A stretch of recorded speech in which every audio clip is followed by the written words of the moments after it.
Good evening. I am here. It is 12:49 on Wednesday, May 6th. There ain't a whole lot to talk about here. I took the day off like I said I was going to. Now I'm back. We're going to continue Case 5 tonight of Ace Attorney, Spirit of Justice. And yeah, that's kind of it. Tonight, tomorrow, the Spirit of Justice. Then I'll be gone until at least Sunday. Actually, there is a chance I may do a stream on Friday during the day. Some plans have shifted around a bit, and it turns out I'm going to be free like Friday morning and afternoon. So I may do some sort of stream then. I'm not sure yet, though. If it is, it's probably going to be like a one-off or something different. Just because I know the same people aren't usually going to be able to come to that stream that are usually here for the night streams. So, a lot of hydration here. Anyway, this week's been going. It's been going. I'm kind of behind on stuff, unfortunately, which isn't great, but I'm slowly making progress towards it, and I'm probably going to be able to get a bulk of it done this weekend outside of the concert and other stuff going on. But yeah, that's kind of all I got going on right now. There's not much to say. We're just going to jump right back into Spirit of Justice. You notice that there's an autosave in an earlier chapter now. I actually went and got the 2 accolades I was missing. One of which was in Dual Destinies and one of which was in Spirit of Justice. And maybe I'll show them at some point, because it's just some funny flavor text that gets you an achievement. But I looked, and I'm on track to get the rest of the achievements without needing to go back or miss anything. Hey, Ephraim.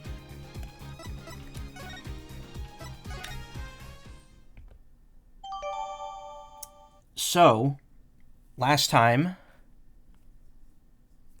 Apollo and his adopted father found the orb in a cave.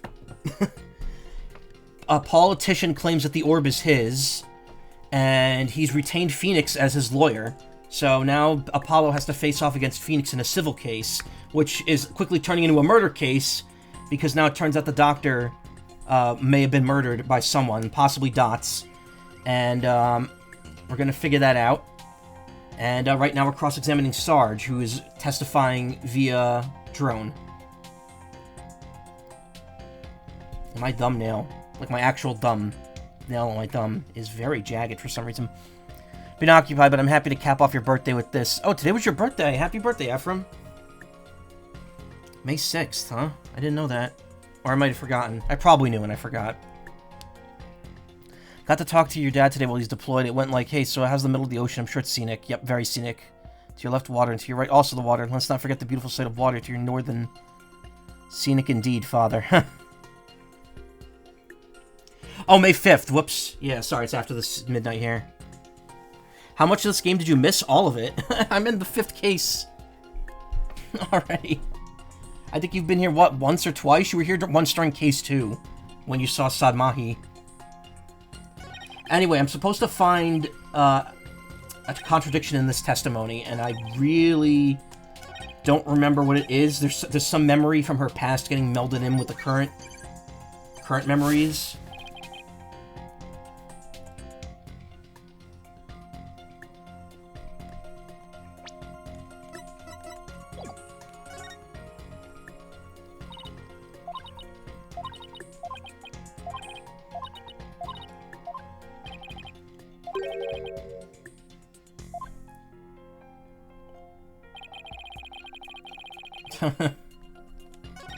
Heard more fighting. I don't worry about pop-up. Well,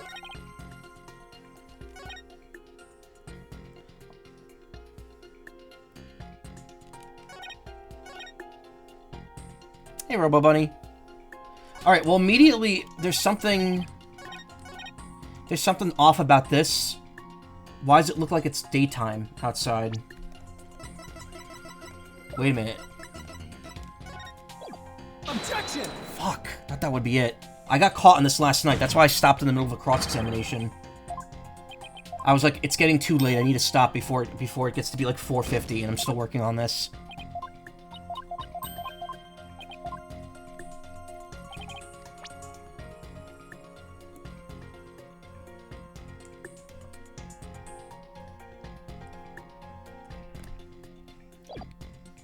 Hey, Wolfie. Schedules are. I wish you could be here more. Oh, it's alright.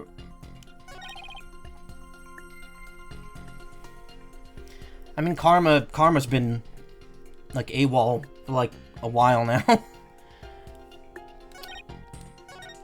I miss him. I wonder what he's up to. Did you figure it out yet? No, I'm just starting here, and I already made one mistake. Okay. Remember Papa grinning with delight.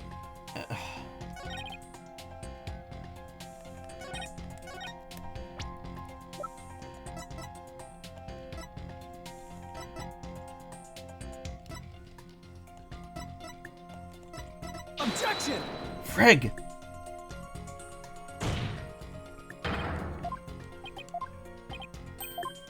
He's doing okay. You voice chatted with him around Saturday and Sunday. Nice.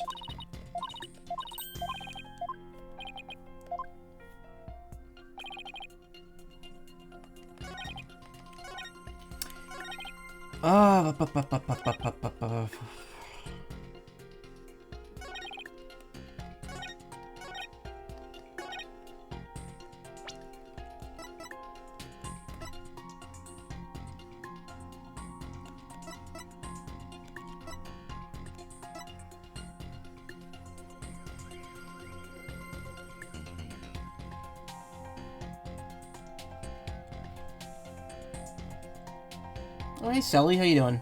Oh, blah. Sorry, I was smoothing out my thumbnail.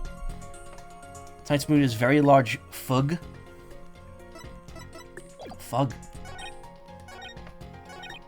I don't know any of your daft pals. Vinny. Who the fuck's Vinny?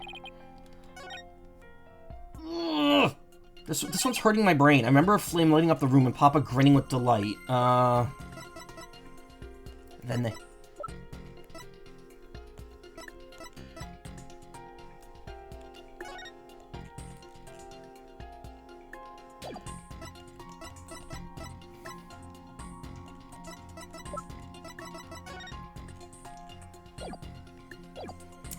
Do I need a hint? Oh, man, I really don't want one.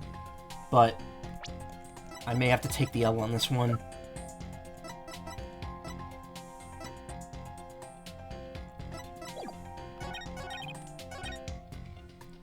Think you remember this one? Was my phone beeping?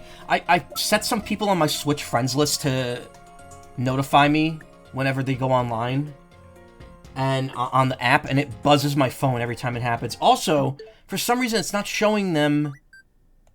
Yeah, like it says he just logged on, but it didn't show the little thing in the corner. Sometimes it does, and sometimes it doesn't. It's weird. Heard more finding out with Papa, and I got worried. Nintendo thing's glitching again. I think it's only once every half hour. That might be the problem.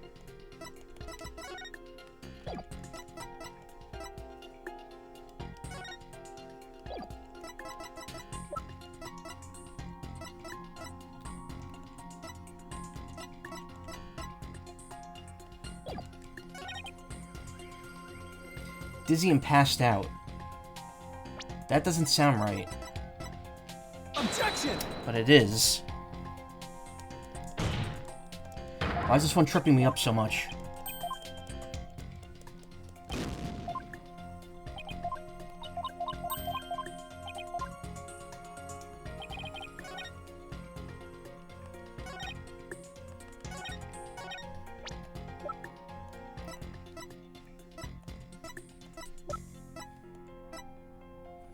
Poor Burb. Oh, no, it's fine.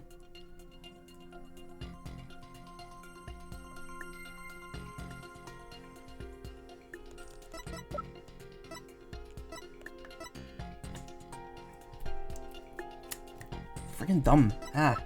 Okay. Ay.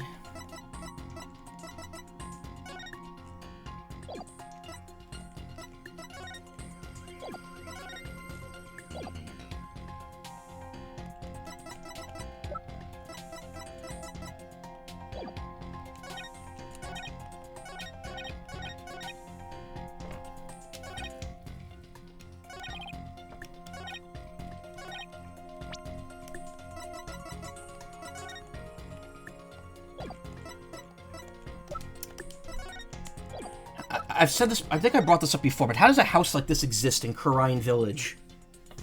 Dude is loaded. I mean, he was loaded, obviously, but...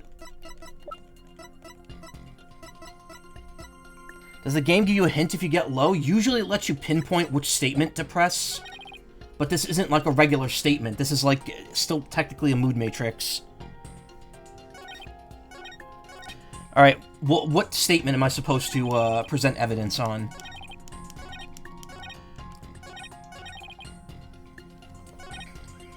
Like, the last one, okay. Alright, so the one that actually is missing the object. Only I hadn't passed out.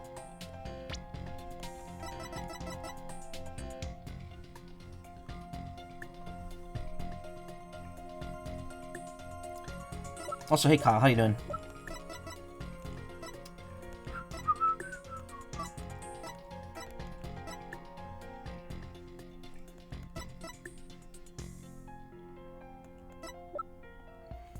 Doing well, just finished up some FF14 things. Also, do you really want to know how he made all that money got that in the first place? Well, he was a treasure hunter. Objection! That wasn't it.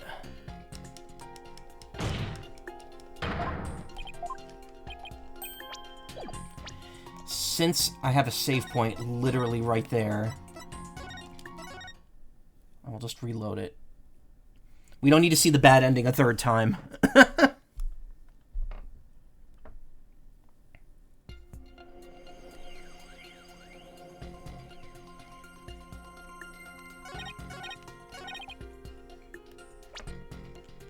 That's weird. That time it didn't do the updated info. It's not the orb transfer agreement.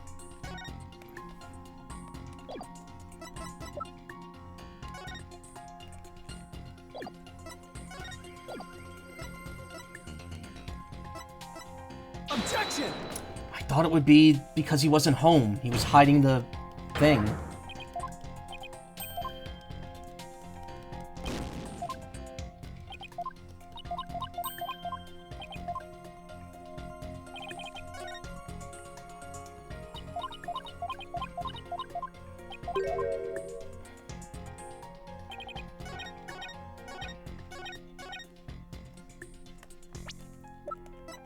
Could it be the moss? Probably got there when he went to hide the Founder's Orb. Wait. We don't have Pearl's picture. Objection! No.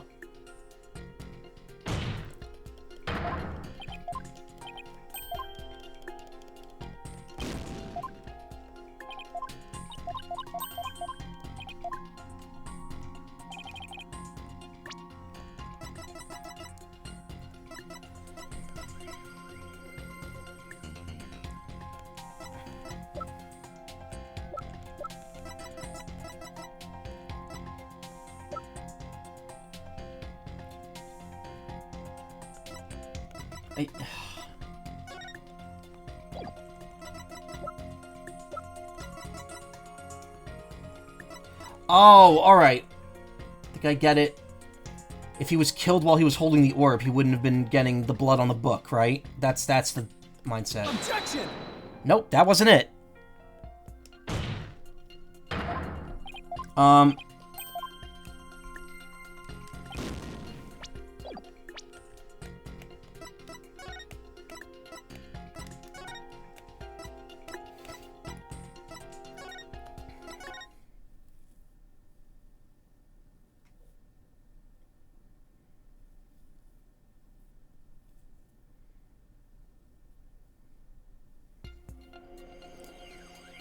Wait, the orb itself? Wait, how come I have 5 tries now, but last time I loaded... Wait. Okay, oh, you know what? I must have loaded the autosave. That's what happened. Objection! Okay. Don't blame yourself, Sarge. After all, even if you hadn't passed out, the outcome would have been the same. What do you mean?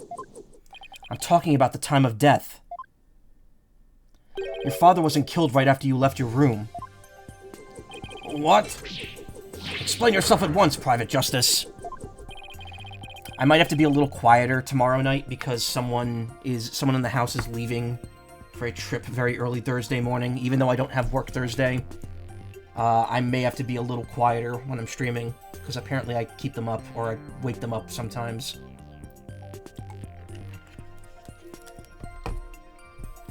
You said you saw your father burning the orb, right?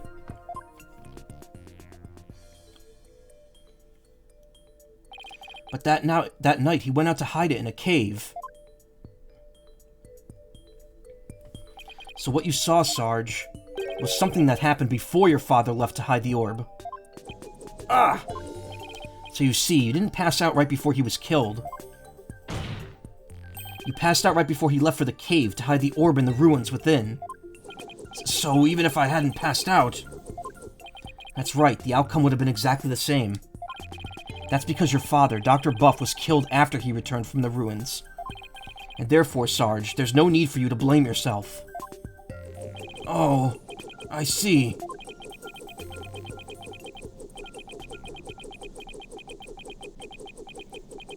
They're gonna go nuts again, aren't they? No, Private Justice. Can you really say I bear no blame in this? Why do you ask?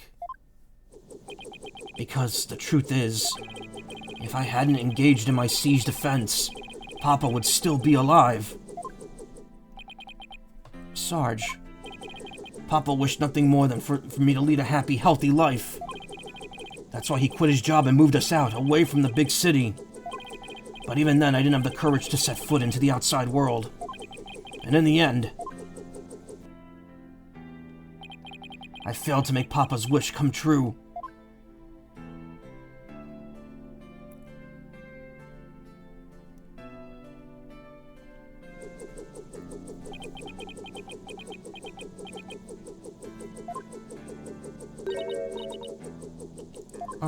Sarge?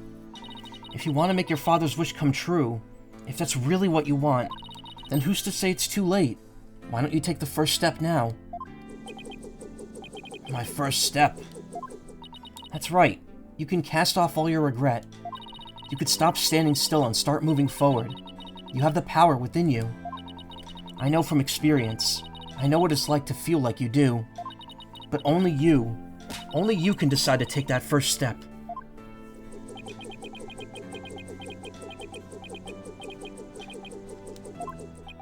If you don't change your tactics now, Sarge, the victory you seek in the war you're waging will always lie beyond your grasp.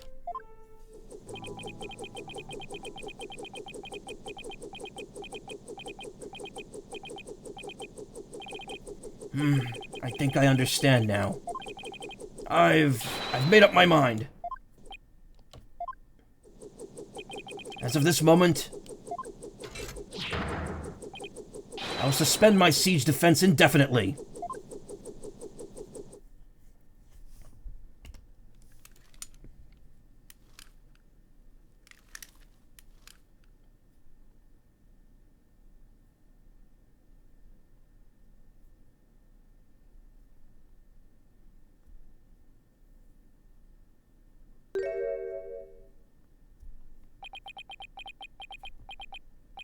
Huh? Sergeant Buff, reporting for duty. What? I thought you were a guy. You're definitely not the gruff drill sergeant I envisioned. Well, my mama was in the Russian army. I was just as shocked, but it certainly explained a few things when I found out, too. I introduced you to Miss Army Buff, age 12. No way. Careful, soldier. Don't forget I could blow you away at a moment's notice. She's just too cute. So, have you always been in a wheelchair, Sarge? Negative. Only since I was injured. In the fire. Your voice sounds awfully different from before.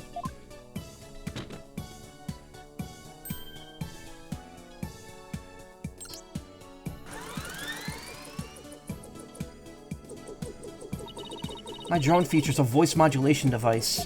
Just one of my army's many technological marvels.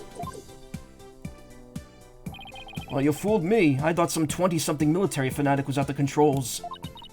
If it's all the same to you, troops, I'd like to continue my testimony. I've just remembered something, and it's as crisp and clear as a trumpet at roll call. What did you remember?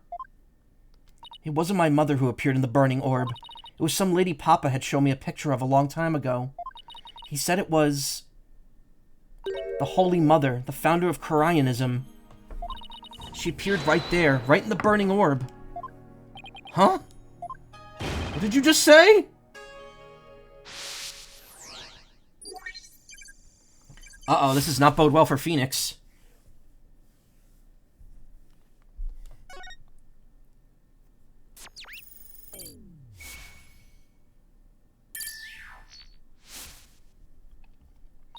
The Holy Mother of Koreanism was in the burning orb. What does that even mean? I have a bad feeling about this. Could it be? Could this explain what Sarge means by the Holy Mother appearing in the burning orb?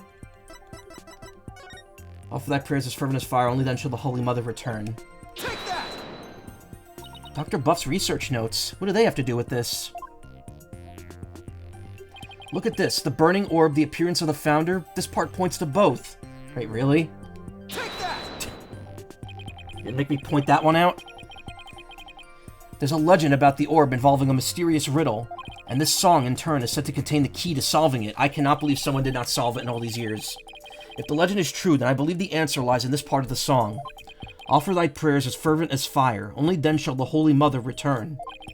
Well, anyone see where I'm going with this? Prayers as fervent as fire. Ah! You're supposed to set the orb on fire? The whole stanza seems to suggest that the founder will appear if the orb is set on fire. Wait, so the doctor, he... Yes, Athena. He solved the ancient riddle of the founder's orb. Oh my!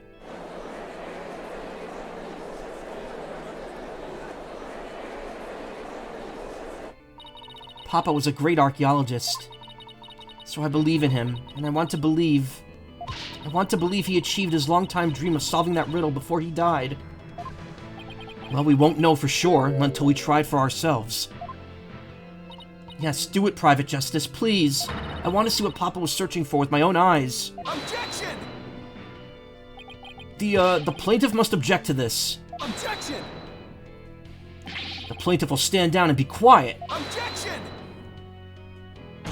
Uh-oh. You don't have the right to set a precious relic like that on fire. Objection! Oh, but I do. All I needed was Sarge's permission. Since we still don't know if this treasure is the Founder's Orb or the Crystal of Ami Faye, any ownership rights the Doctor had now belong to his daughter. Therefore, you have absolutely no right to stop us. Is that how that law would work in this case? If Paul's saying it belongs to him...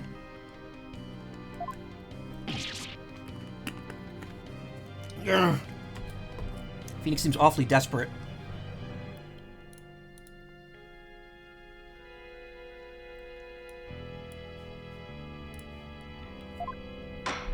Just hydrating a bit, sorry. Very well, Mr. Justice. I never thought I'd be saying this, but you may burn the evidence. That's a great line. Alright, here we go. I thought the law would be a little fuzzy, yeah. Statute of Limitations.txt. Oh, cutscene, wait.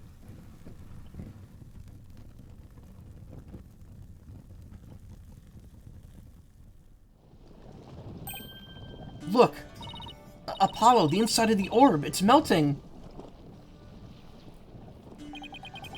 There's something in there.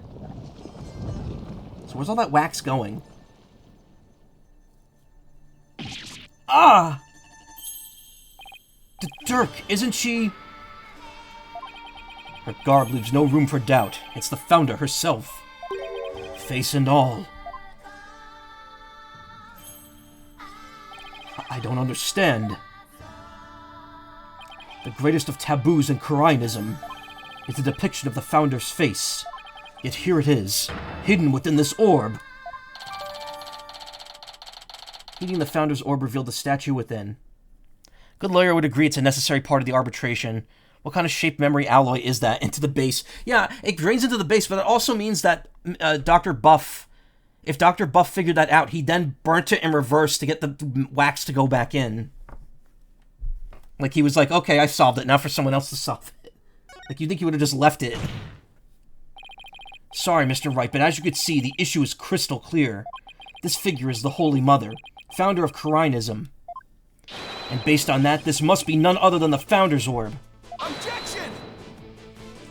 Be that as it may, Mr. Rebel still may have killed the Doctor. If so, it would render the orb transfer agreement null and void. Don't play dumb, Mr. Wright. The truth of the matter has already been proven. Dr. Buff wasn't killed right after Sarge saw Mr. Rebel. It happened after the Doctor came back from hiding the orb. And you've no proof that Mr. Rebel was still around at that time. Your claim that the Defiant Dragons were behind the crime doesn't hold water. And that means the orb transfer agreement is still perfectly valid.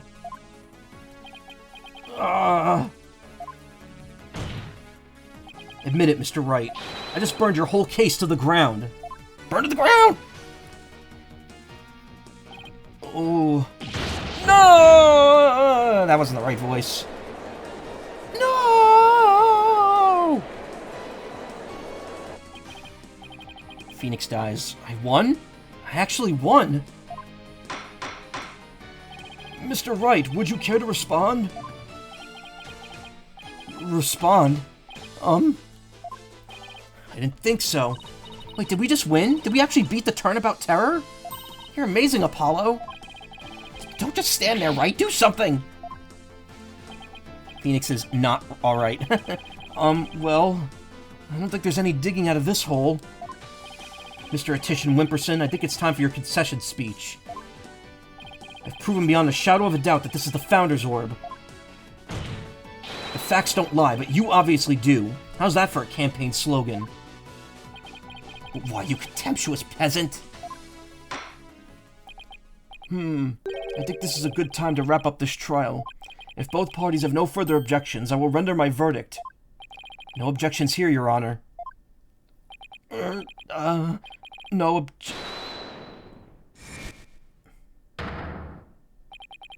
You can't do this. The crystal is mine. I'll lose the election if I lose that crystal. I'm sorry, but there's really nothing more I can do. You haven't forgotten about our little chat, have you?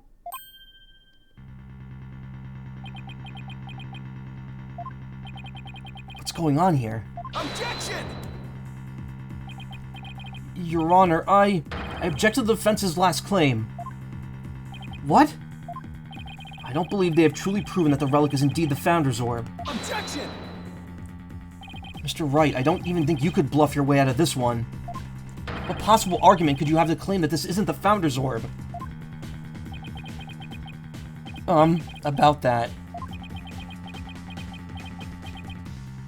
Oh, of course! He can't possibly have hit on something. The defense's assertion is incomplete, and this is why. Their claim that this relic is the Founder's Orb is based on a legend, and that legend claims that the Founder will return when the riddle is solved at last.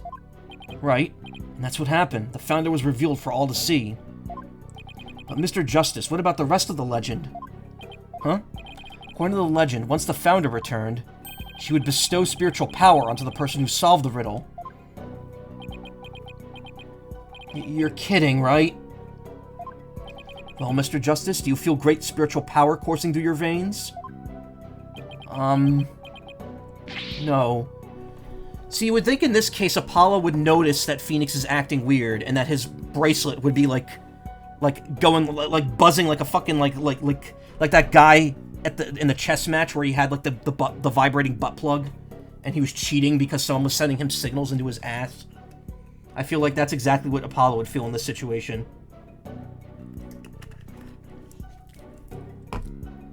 That's a real thing that happened, by the way. Look that up. That was a complete rumor. Thing would be lit up like a fireworks show, yeah. Maybe it didn't happen, I don't know. I never actually fact-checked it. But it's funny to say it did. No. But receiving spiritual powers and stuff, it's all just mystic mumbo-jumbo, right? Maybe so, but you're the one basing your claim on said legend. And what we saw here does not fully fulfill it, does it? No, but... Consequently, you cannot rightfully claim that this is the Founder's Orb. Follow that story and nothing was proven. Okay.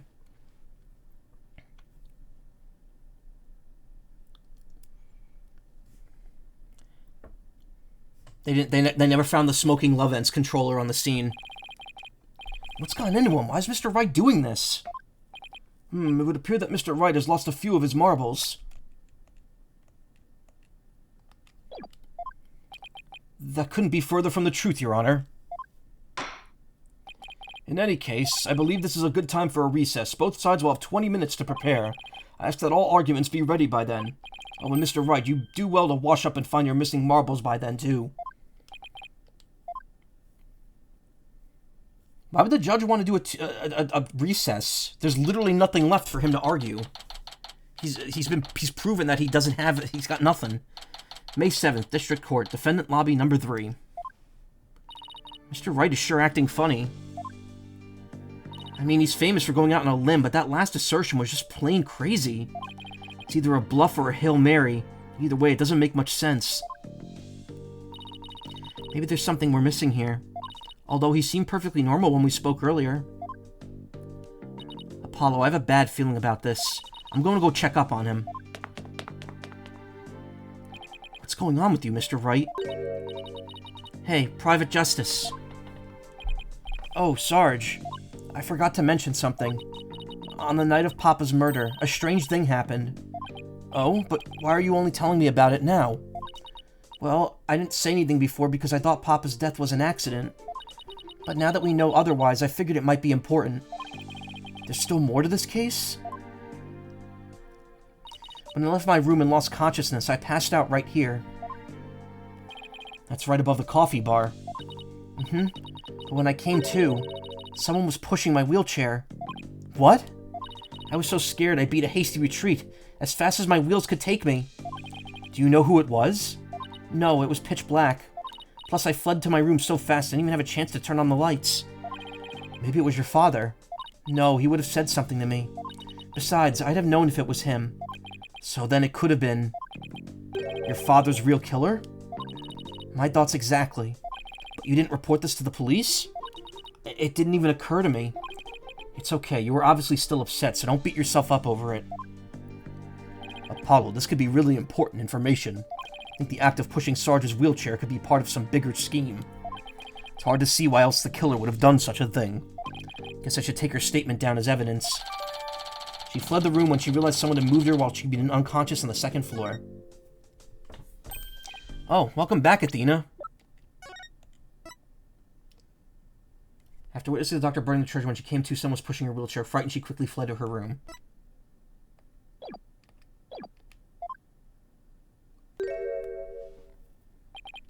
What's with the long face? How'd it go with Mr. Wright?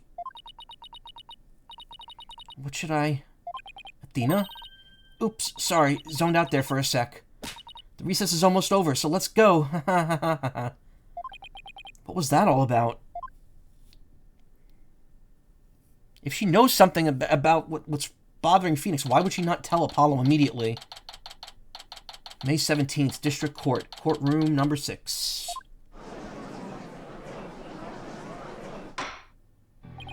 Alright, court is once again back in session. Now, Mr. Wright, about that last objection you raised. We, the plaintiffs, still believe that the defense has yet to sufficiently prove its case. They claim that according to the legend, the Founder's Orb will bestow spiritual power. Why have we not gotten a to be continued this far into the case yet? Yet the relic in question has failed to do so. Therefore, it has failed its own test. I see. He's sticking with that ridiculous argument? Fear of the real killer getting her. I guess.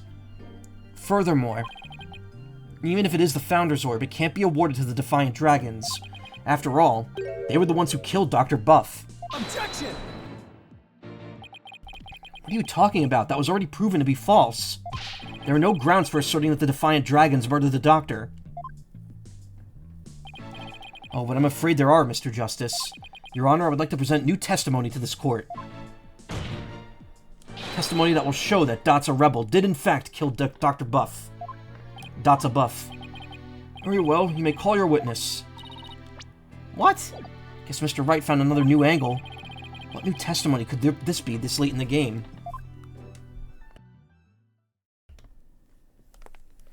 Guess who? We're not done with this fucker.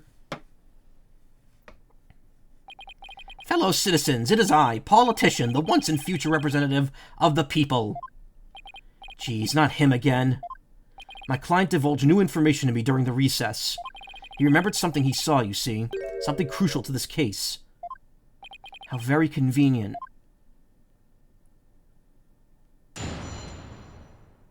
Witness testimony dots his crime. It was around 11 at night, and I was out in a mobile meet and greet around the village. Why would people be up at that time? I say as I stream at 1:25 in the morning. That's when I saw Dr. Buff being murdered from outside his study window. Mr. Rebel snuck up from behind and struck him on the head. His weapon of choice? A suitcase.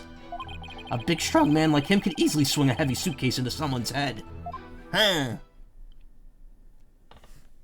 You saw the murder as it happened? And you're just telling us now because... I saved the best for last. It's a tactic known to all the political greats. The murder weapon was a complete mystery, but my client's eyewitness account has finally brought it into light. Brought? That was a New Jerseyism right there. According to the autopsy report, Dr. Buff was struck in the head by the corner of some object. I suppose that very well could be the corner of a suitcase. Objection! But eyewitness testimony isn't the same as hard evidence. Oh, I wouldn't worry about that if I were you. That's called a lie. Of course his ass wasn't up and about campaigning. Yeah. Well, I mean, that's... I'm poking holes to his logic. What's that supposed to mean? We have physical evidence, too. A luminol test revealed. The doctor's blood on Mr. Rebel's suitcase. Really? But how does that prove Mr. Rebel used it as a weapon? Objection! You should know the answer to that, Mr. Justice. Since you know as well as I that the suitcase is covered in his fingerprints. Ah! I forgot we dusted it right in front of Emma. Emma.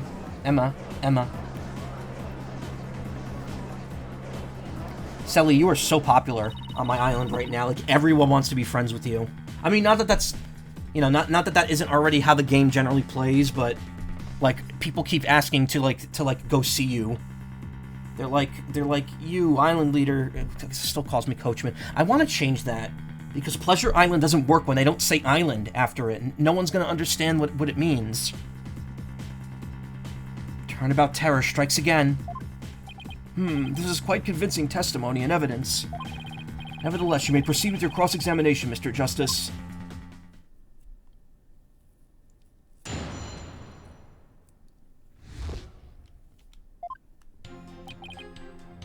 Hold it! You want a so-called mobile meet and greet at 11 at night? Oh, see, Apollo has the same thought I did.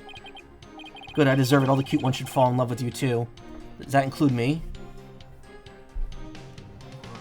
My me has a crush on Ayla. No, actually, it was the other way around. Ayla's me has a crush on my me. And I'm like, should I let that happen? Should be the island's new leader?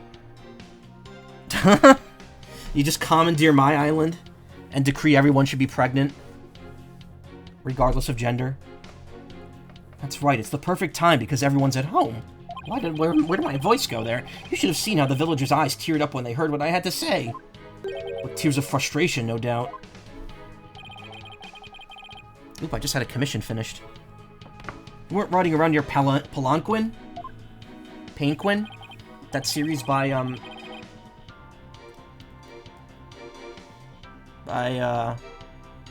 my god, I forgot his name.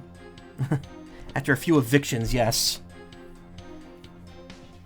That's right, some village idiot reported me to the police. I've been banned from using it after dark. No wonder with all that noise he makes. So what exactly did you see then? Now I got notifications that I could open a card pack in Pokemon. Hold it! Sounds like you witnessed something rather shocking. Indeed, I didn't even believe it at first. I mean, a vicious murder in Kurain? That's only happened like once before. Maybe twice. There haven't been many murders there, I take it. If I'm elected, I promise you that such a terrible tragedy will never happen again. A vote for me is a vote to banish murder forever from our beloved Corrine village. Yeah, good luck with that. Mr. Atisha Wimperson, please tell the court what you saw at the scene of the crime.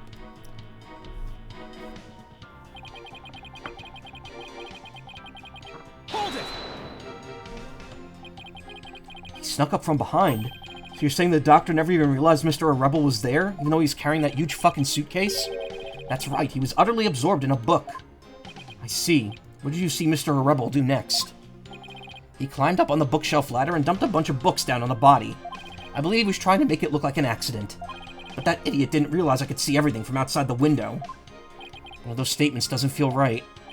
Your Honor, I believe the witness made an important statement just now about crime was clearly visible, the doctor was reading a book, Dats is an idiot. Well, he is kind of a moron. The doctor what? Well...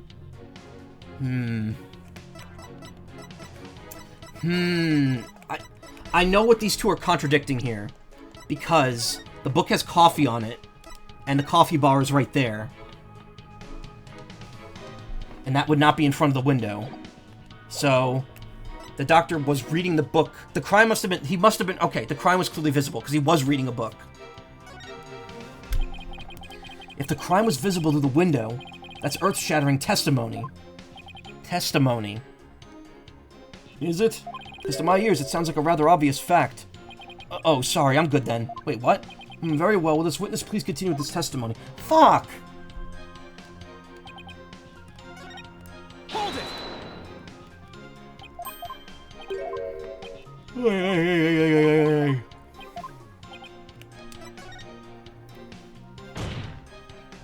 The doctor was reading a book at the time of the murder? That's vital testimony. Very well, the witness will please add that statement to his testimony. Hold it! You watched a murderer commit his crime and did nothing to stop... Whoa. You watched a murderer commit his crime and did nothing to stop it? That doesn't sound like a very good way to score points with the voting public. I'm a politician, not a superhero. I'm under no obligation to risk life and limb.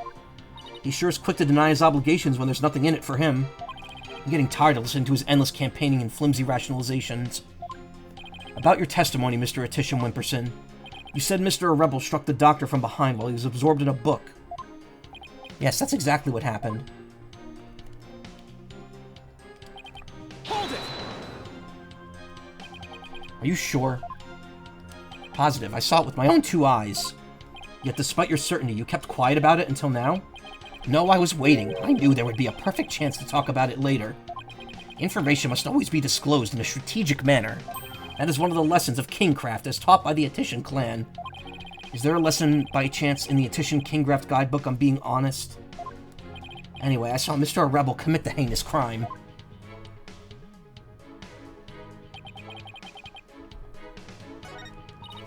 Dr. Buff was struck from behind while he was absorbed in a book? Must have been really into it. Doesn't add up. What doesn't? That politician is lying. I'm sure of it. And press the last statement. Hold it! I would have to agree, that suitcase is really heavy. Wait a second. How did you know it was so heavy? For all you knew, it could have been empty. Objection! My client witnessed the crime in progress, so naturally he saw Mr. Rebel straining the lift that was obviously a heavy suitcase. Can't say I'm a fan of you trying to discredit my client by tripping him up, Mr. Justice. I'm just doing what you always do, Mr. Wright.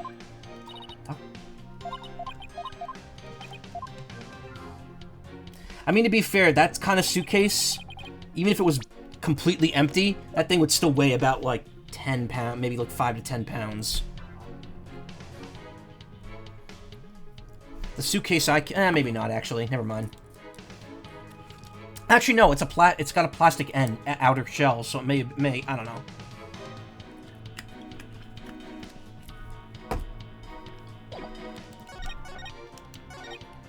Doctor is standing in front of a bookshelf. The bookshelves, absorbed in a book.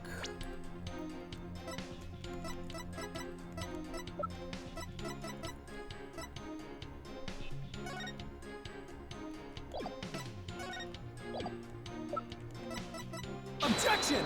That wasn't right. There's something off about that statement. It seemed perfectly reasonable to me.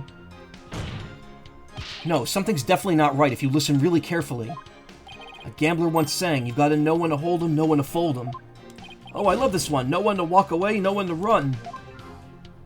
I don't know which penalty hurts more, the judges or their singing. Oh, they were actually singing that. Know when to hold 'em. Know when to fold 'em. Doctor was standing in front of the bookshelves, absorbing a book. Wait a minute.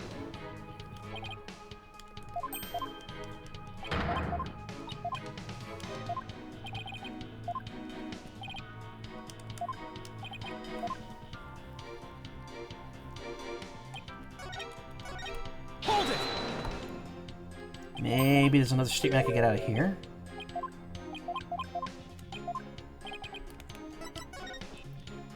Witness said Mr. Rebel's an idiot. That's a key piece of information. Don't you jump on that bandwagon, AJ. I'm no idiot, you hear? I fail to see how that is a key piece of information. Yeah, I guess it's not, is it? And it seems there's no need to add it to the witness's testimony, so let's get on with it, shall we? It's such a weird... really? My PNG tuber's frozen again? We're back to this happening every night now? It might be time to get a new PNG tuber program. Actually, I was thinking of shaking it up this week. I may do a... that's not the PNG tuber program. I was thinking of maybe doing a Friday afternoon stream, since I'm going to be free now that afternoon. And, doing something a little different with it. But I don't know, I'll have to see.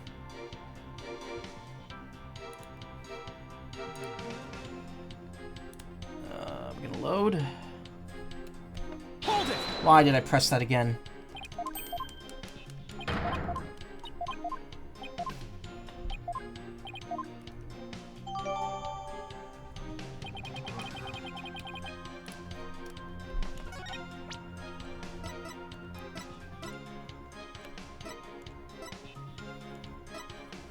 So that wasn't it. Staying in front of the bookshelves, absorbed in a book. Well, that's in front of the window.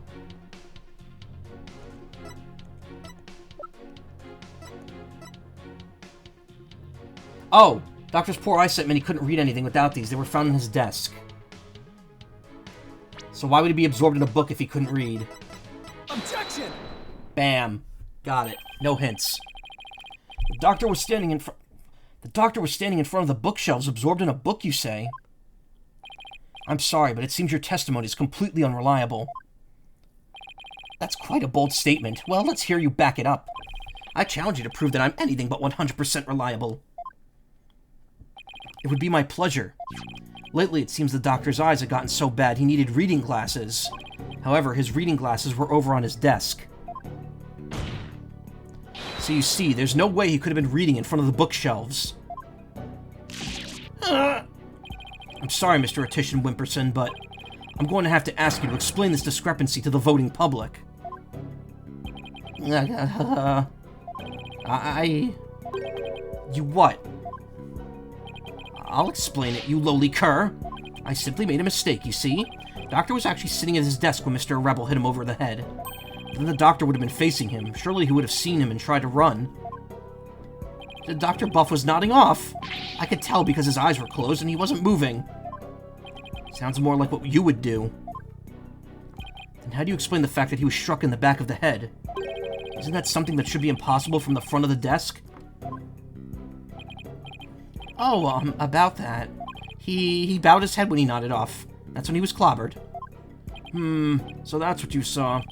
Oh, Mr. Justice, that sounds like a perfectly reasonable explanation to me. You gotta be shitting me, man. Do you have a problem with the proposal that the doctor was struck while nodding off? Yes. Of course we do. There is a problem, a very big problem. The witness's statement doesn't hold up under the slightest bit of scrutiny. Is that so? Then will you please show this court what evidence you have to justify this? Gladly, Your Honor. This shows the problem with the witness's claim that he saw the doctor nodding off.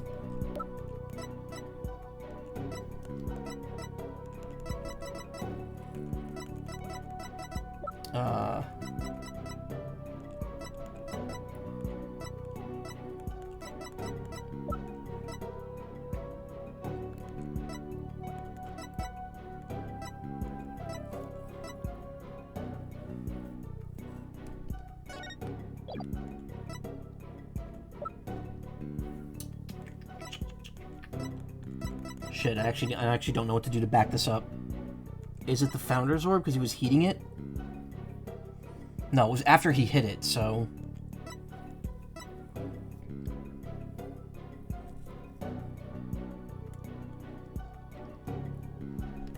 Take that!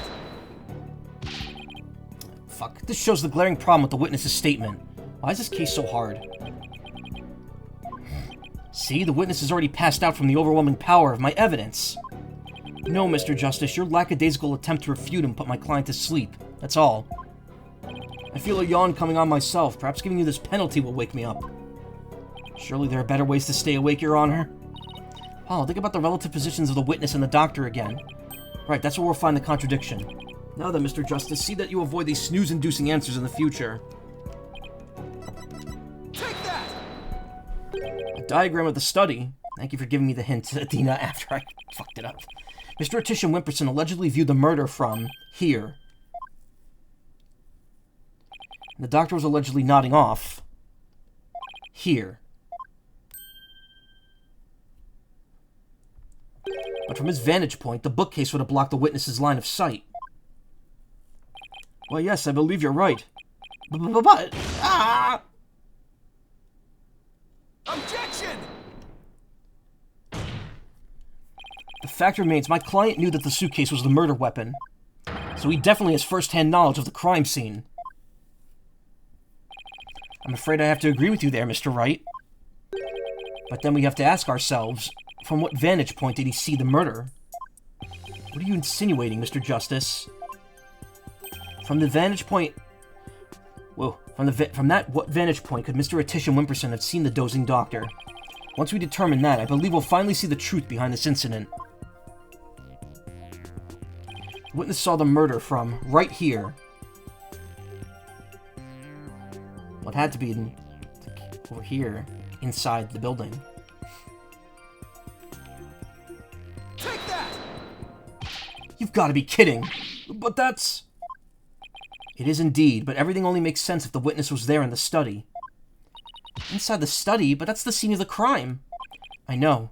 Mr. Attition Wimperson, the man who claims to be a witness to the murder, was most certainly in that very room.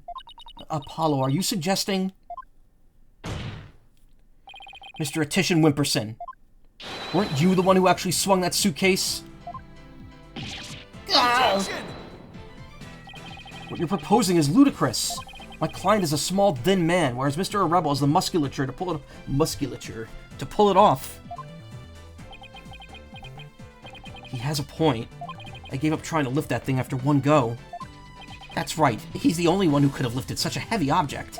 Now do you understand? The rebel Doc's a rebel is the doctor's killer. Doc's a killer. That's the guy who actually killed the doctor. It was Doc's a killer. As long as the suitcase is the murder weapon, the suspicion falls entirely on Dots. You'll have to poke a hole in Mr. Wright's argument somehow, Apollo. Oh, I will, with his own technique, no less. Mr. Attition Wimperson couldn't swing the suitcase around. We'll just have to consider another way he could have used it as a murder weapon instead. I'm going to turn this case on its head, Mr. Wright, just like you taught me. You talk big, Mr. Justice, but do you have what it takes? Well, this should be interesting. Mr. Attition Wimperson's testimony has been filled with one inaccuracy after another. First he stated that Dr. Buff was in front of the bookshelves. Now he claims that the doctor was sitting at his desk. So where was the victim really? So where was the victim really when he was killed? Also, where was his killer, and how was the murder weapon really used? So the important thing here is the position of the victim and killer relative to each other? Yes, Your Honor. They were positioned in a certain way. Would it be possible to use the suitcase as a weapon without lifting a finger? You can't mean... I would ask the court to recall the study's layout. It's quite distinctive, as you could see. Now, if Dr. Buff were sitting in a certain spot and his killer was at a certain other spot, the suitcase would become a weapon anyone could use. Very well, Mr. Justice. Where was Dr. Buff's killer at the time of the crime? He was up here. Take that! There? Oh, that's... This should wrap things up nice and pretty for you, Mr. Wright. I would ask the court to recall the study's layout. But this time, instead of thinking in two dimensions... Oh, we're gonna be doing the cool thing. Hold on. Let's think in 3. Only then can we clearly see the killer's method at work. It's too early with it. Oh, no, never mind. That was it. The killer didn't have to swing the suitcase. If he used gravity to his advantage, that is. Why? Something does not look right with how Dr. Buff's model is there. Like, why is he so small? Why is that chair so big? It looks weird. Also, I love that the artifact on the right just being like a silhouette that vaguely looks like the thing. It's that motherfucker that reflects fizz. That's right, it was the plaintiff, one politician Wimperson, who used the suitcase. He pushed it from the 2nd floor. Oh wait, damn it, I should have done the sound. And sent it hurtling down onto Dr. Buff, who was sitting at the coffee bar. Yeah. The psychology book had been at the coffee bar, no doubt. The doctor must have set it down there after he'd finished reading it, or the like. But his blood got on it, which is why the killer thought to hide it in that mountain of books. Objection! That's quite an entertaining theory you have there, Mr. Justice. But there's no evidence that the murder took place at the coffee bar. I'm not so sure about that, Mr. Wright. I'd say that the evidence of the murder occurring at the coffee bar exists.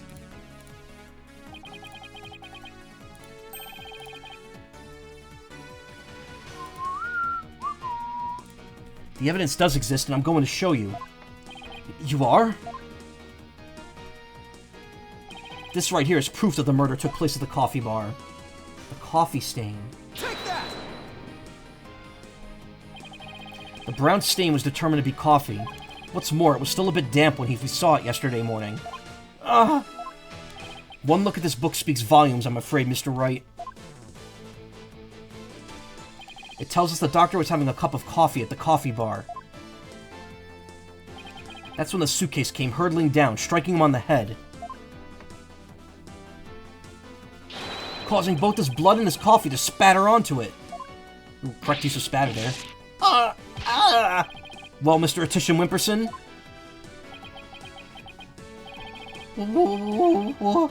What motive could I possibly have had to kill Dr. Buff?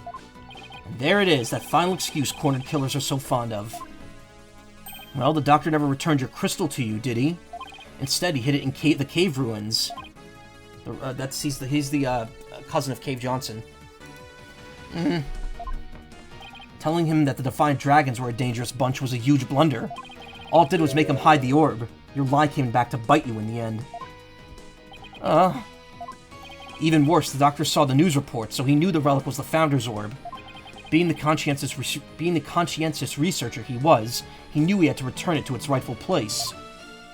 And that meant keeping it out of your hands.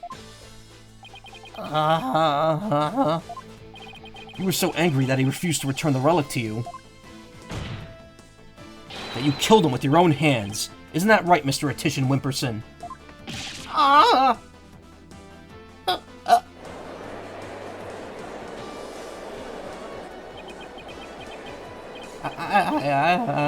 That is...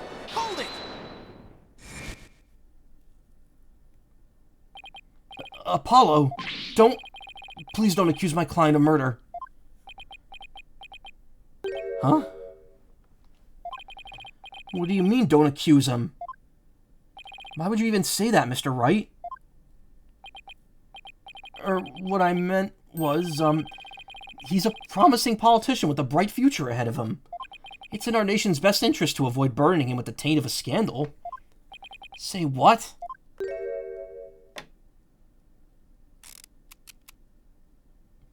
What tape? Right, you better do something to change the current courtroom climate, or I'll be charged with murder. And you know what will happen to her if that happens. What's he talking about? I'll ponder that later. Are you fucking kidding me, Apollo?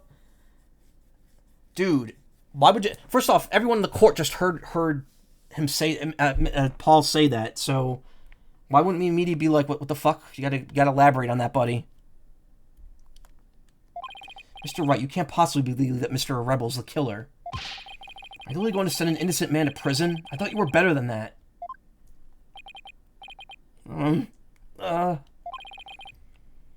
Oh, Mr. Wright, answer me.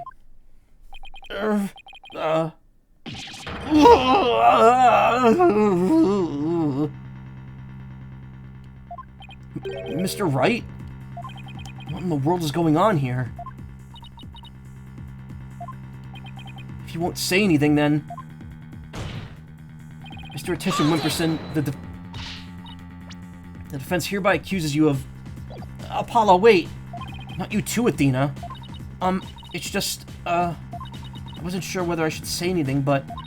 During that last recess, when I went to check on Mr. Wright, I overheard something I shouldn't have. I trust Maya is unharmed. I can't really say, but just remember, if I'm arrested or fail to obtain the treasure, there will be consequences. Consequences of the worst kind, if you catch my drift. Ugh. Relax, all you have to do is ensure I get my hands on that relic. I must deliver it to my benefactor at all costs. What do they want that relic for, anyway? Something to do with an old legend. My patron seeks great power, said to be granted to whoever solves its secret.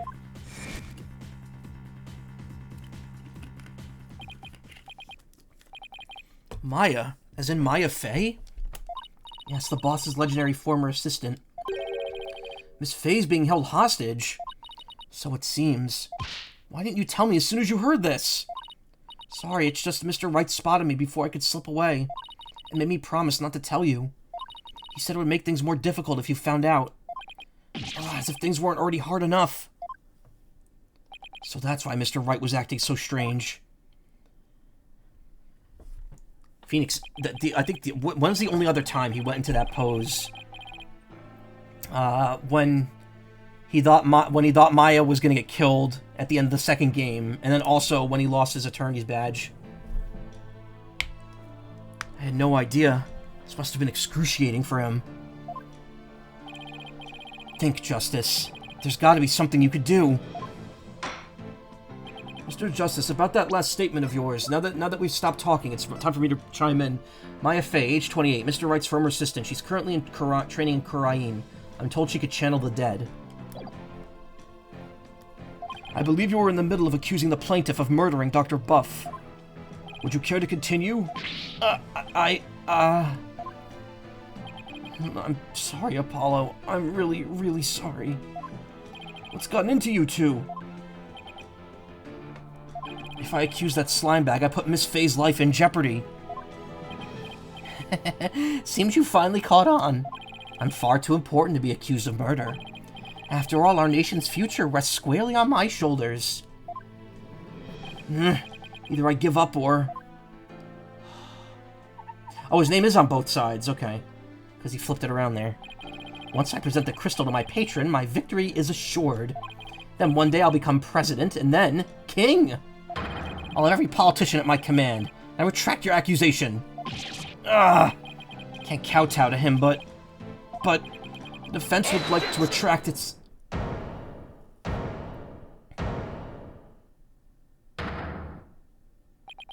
Apollo. Dirk? I don't know what's going on here, but a lawyer should never look the way you do right now. With defeat and resignation written all over your face. A dragon never yields.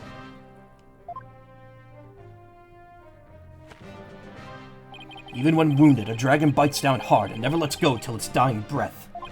It glares, it roars, and it latches its jaws firmly onto its prey till the bitter end. That's what lawyers do to get to the truth. Dirk, a dragon never yields. He's right. It's all over if I give up now. If Mr. Wright's hands are tied, it's up to me to do what must be done. He saved my neck so many times. Now, it's my turn to save his. What, he saved you from getting cases by making you clean the toilet? Dirk, thanks for that wake-up call. Now that's the face of a lawyer you've got there, son. Where there's a will, there's a way. And I'm going to find a way to save Miss Fey and see that justice is served. Brain blast time.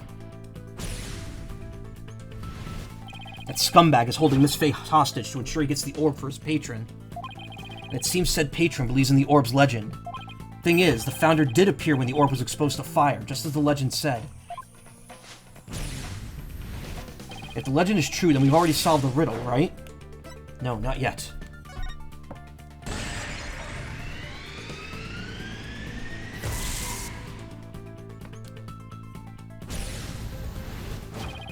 Legend says that the founder will bestow great spiritual power when she returns. But if that's true, it means we haven't solved the whole riddle yet. How to become immune to blackmail as a lawyer? Simply toss your badge in the garbage, yeah. But how can that be? Are we missing something? Wait, maybe. Maybe the part about the founder returning should be taken literally. But how would it be possible for a dead person to return to the world of the living? Like cloning. Oh, I know. Cloning technology. That's some of the founder's DNA is hidden somewhere in the orb. What am I talking about? They didn't know about DNA and cloning back then. Better think of something else. Can't have conflicts of interest if you don't work, yeah. I'm gonna say time travel just because it's gonna be relevant to the DLC case. Oh, I know. Time travel. We could go back to the past and bring the founder here to the present. Wait, what am I saying? Maybe I should cut back on the sci-fi movies. Better think of something else.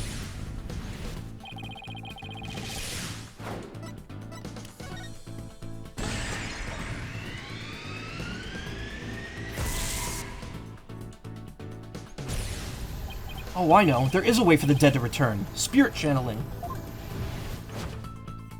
Of course, you'd have to know what the founder looks like first. But the orbs reveal her face to us, so what if that's a sign that we should channel her? Given the facts, in order to solve the riddle and receive the founder's power, I'd need to practice channeling. All I have to do is train as a spirit medium so I could channel spirits myself. Wait, it can't be that easy. If I ever did become a medium, I wouldn't need the founder's power anymore anyway.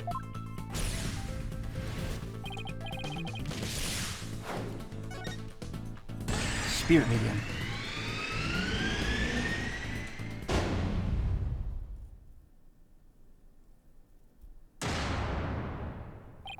The ability of a medium to channel spirits is the final key to unlocking the orb's secret. That means Mr. Attition Wimperson's patron will need one too. And once that slimy politician realizes that, he won't be able to lay a finger on Miss Fey.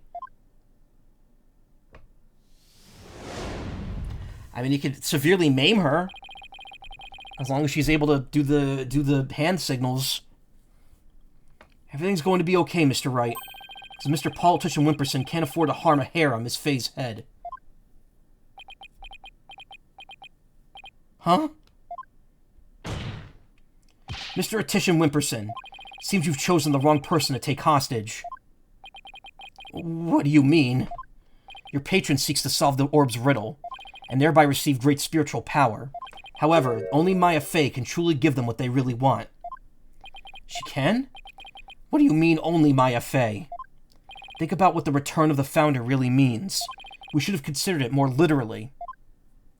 After all, the orb was made in the kingdom of Kurain, the birthplace of spirit mediums. I think I see now. You need to know what the deceased looks like in order to channel them. But in Kurainism, depicting the face of the founder is taboo. However, her true face was hidden in the orb. So maybe the orb is telling us to try channeling the founder. Exactly. Through a spirit medium, the founder can quite literally return. And if the legend is true, the founder just might bestow spiritual power on someone when she does. It's like when Pearl's imbued my Magatama with spiritual power. Everyone in the court was like, Phoenix, what the fuck are you talking about?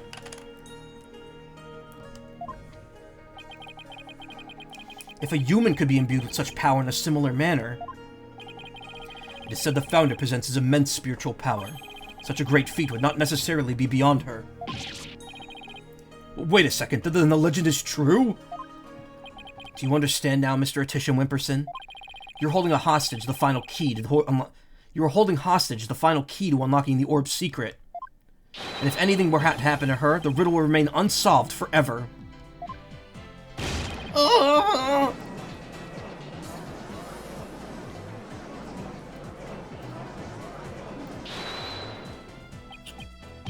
There's always Pearl Fay. I could simply ask her to help. If she wants money, I have plenty to offer. She's not the kind of person to be tempted by material gain, and she certainly wouldn't help you if anything were to happen to her cousin. Or maybe you'd like to go ask the Queen of Kurain to channel the Founder for you. He could, but he'd probably get executed for requesting such a thing. It's over. Now confess. You killed Dr. Buff, didn't you?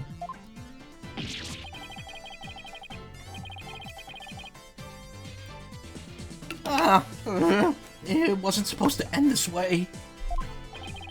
Mr. Atisha Wimperson, are you admitting to committing the crime? You're my lawyer, right? Do something!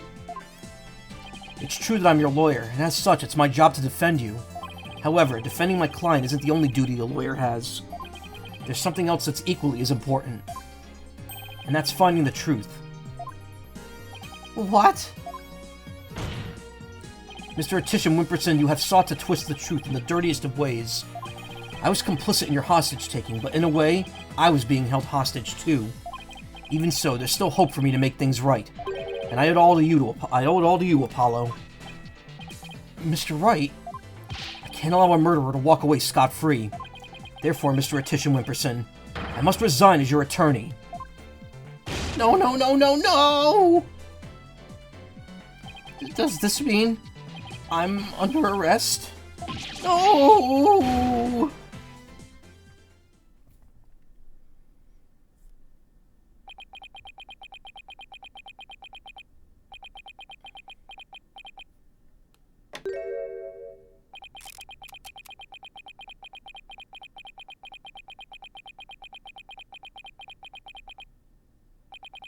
Well,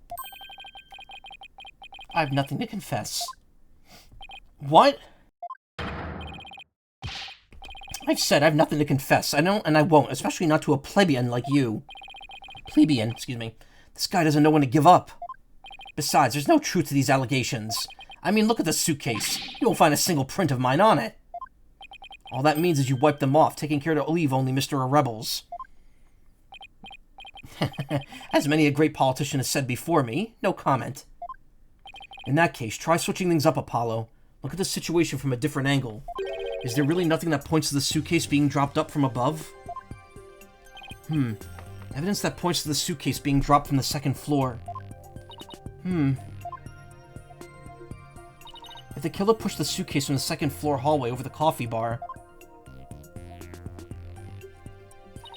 that would place him right around here. Maybe. Just maybe. Thought of something, Apollo? I believe this piece of evidence is connected to the dropping of the suitcase. Army statement. She was right there.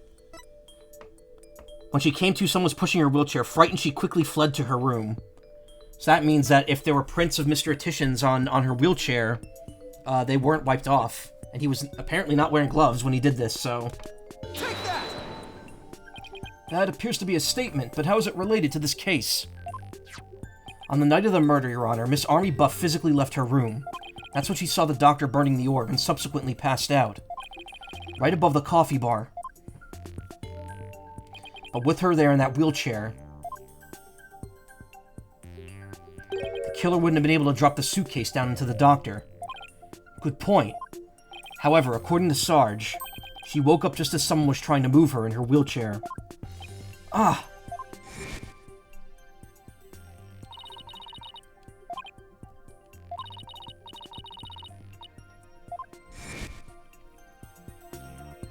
She must have been in the killer's way and had to be moved.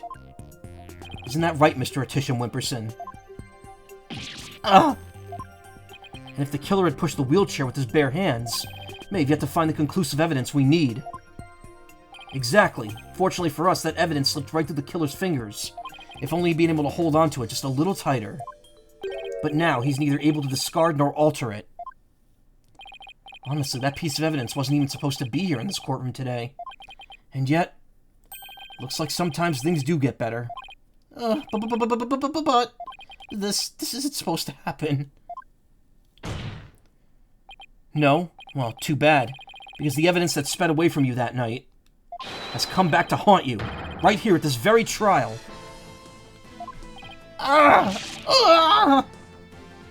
Your Honor, the defense's final piece of evidence is on this person. Doctor's child, self-styled sergeant. Her mother was Russian military. Take that! That's... On the night of the murder, Sarge passed out, only to come to and find that someone was pushing her wheelchair. That's when she fled back into her room. She didn't physically see a single soul after that. Not until Athena drew her out through therapy session, that is.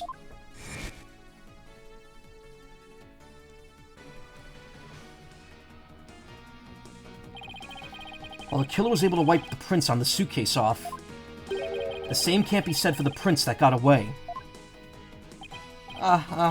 My fellow Khuranians. Well, Mr. Politician Wimperson, try to explain your way out of this one. The podium is all yours. So this is a great breakdown. A politician, savior of Khurain. I am not a crook. My political career, it can't end like this. I'm destined for great things. Something's wrong. This isn't real. It's a dream. No, it's a nightmare. Oh! Huh? What? Wait, really?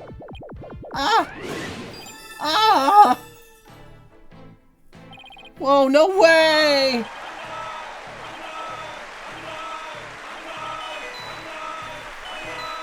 Stripped of his electoral win. Wait, what?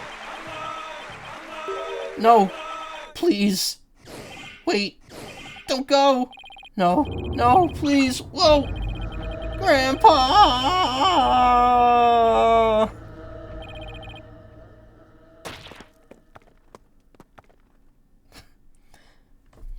That's like the most like Japanese style like election thing ever.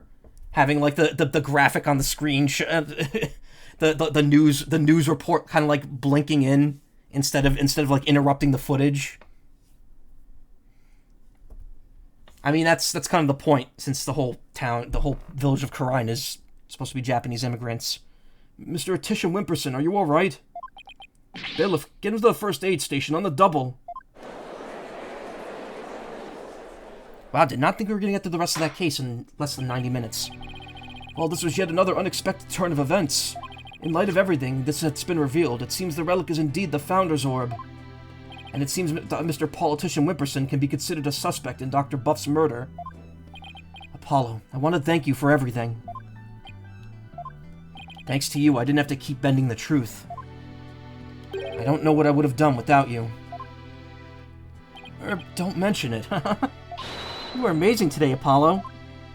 Well, I couldn't have done it without Dirk.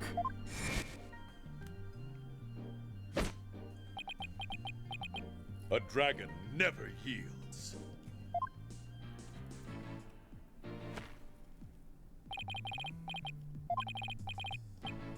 Yeah, we just heard this.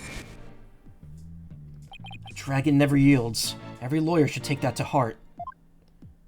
As it seems both sides have no further objections, would Dirk Sadmahi please take the stand?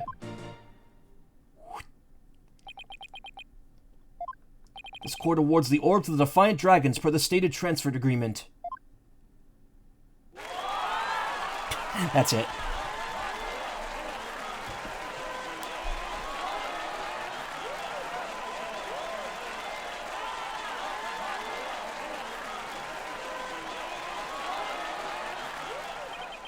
Should the Kingdom of Khurain claim ownership, the matter may have to be deliberated in court all over again. I just hope, or shall I say pray, that I'm not the judge presiding over that one. Indeed, a trial like that might spark an international incident. Still, there are bigger and more momentous things astir in the air. The revolution. Dirk's really serious about this. This court is adjourned. Case fucking closed.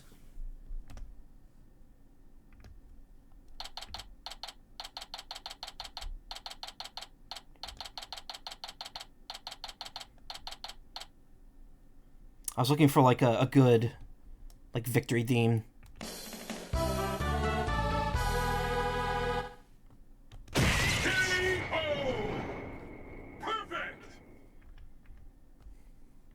May 17th, District Court, Defendant Lobby number 3. Nice work, son. We've finally broken through the last obstacle on the road to revolution. Revolution? It just doesn't seem real. Yes, well, to think you actually defeated the Fighting Phoenix. All I could say is, that's my boy!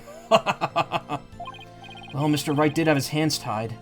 Who knows if I'd have won if he'd been able to fight me head-on. Apply directly to my forehead. Air forehead. Apply directly to air forehead.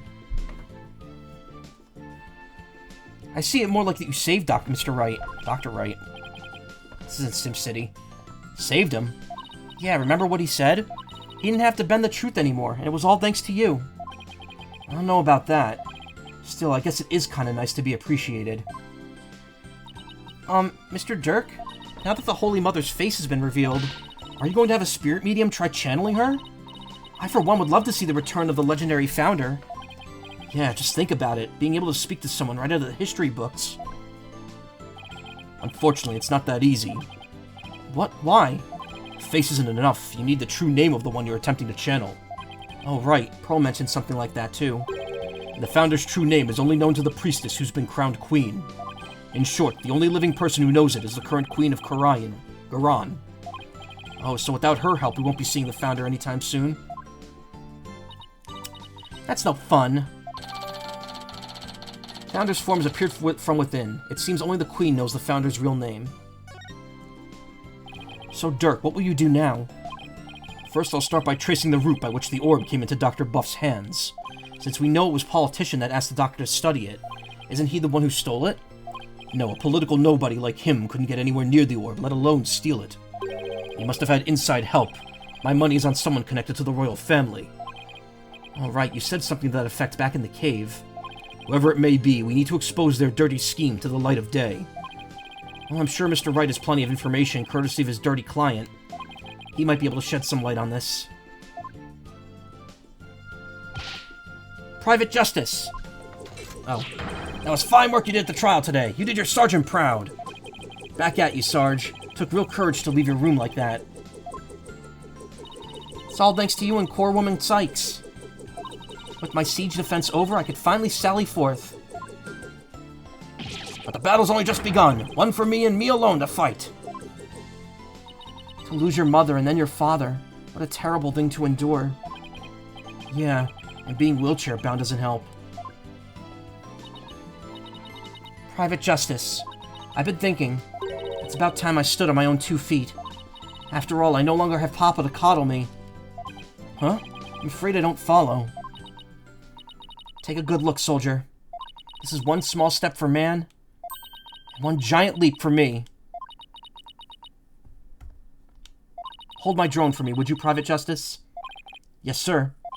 What is she up to?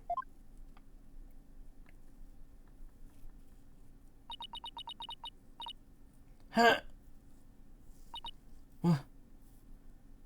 Well...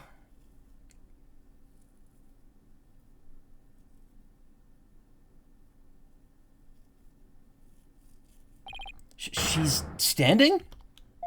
What's this, Sarge? You mean your legs? They're... The doctor told me I was ready to walk again months ago.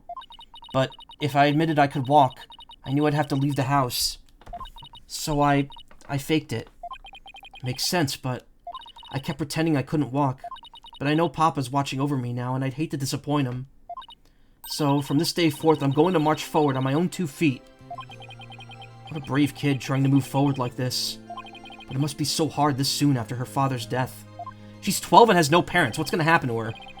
Don't you ever stop. You just keep on walking, comrade.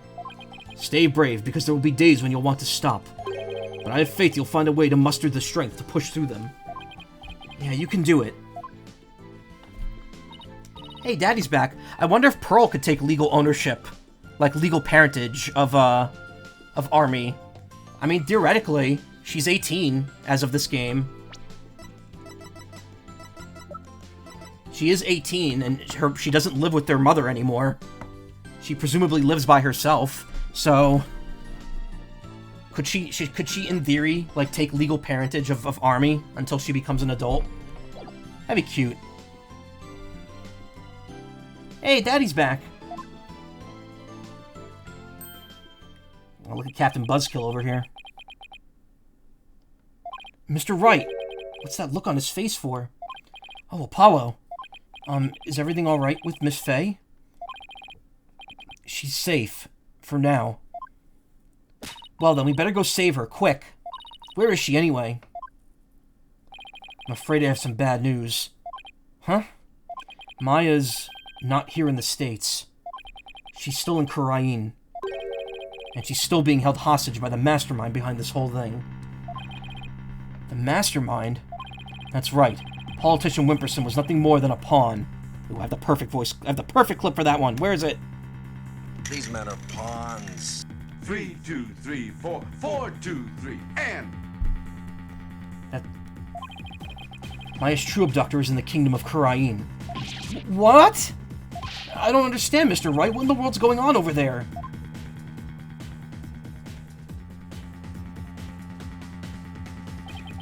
But as shocking as that news was, it was only the beginning.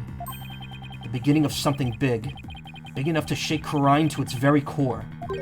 Revolution. I was being swept up in a mighty wave that nothing could stop. Of course, at the time, I had no idea what the days ahead had in store for us. That's right. That whole trial, that was just the lead-in. Now we actually do the actual case.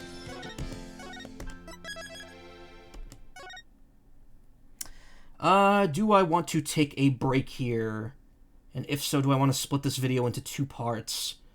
The answer to that question may surprise you. Give me 1 second, actually. You know what? I'm just going to pause the recording and mute myself for like 3 minutes here, and then we will reconvene.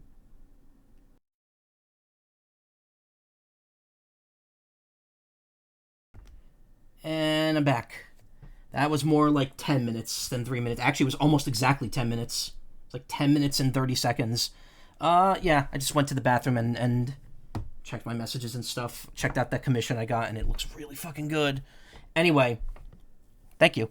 Anyway, I'm back. Real briefly. Yeah, real briefly. I know people want me to stream more UFO 50. That might happen soon. Not this week, but maybe soonish. I'm thinking like when I finish this game, I'll work it back in. Maybe more than just one game. Maybe like a quick series of UFO 50s. We'll see. Also, Vampire Crawlers. I 100%ed that game. I just kept plowing through it, and I eventually got everything. I might still do one final stream where I show off everything that I unlocked and do the final dungeon, just to give it some closure. But I think unless the game gets DLC, I'm probably done with it.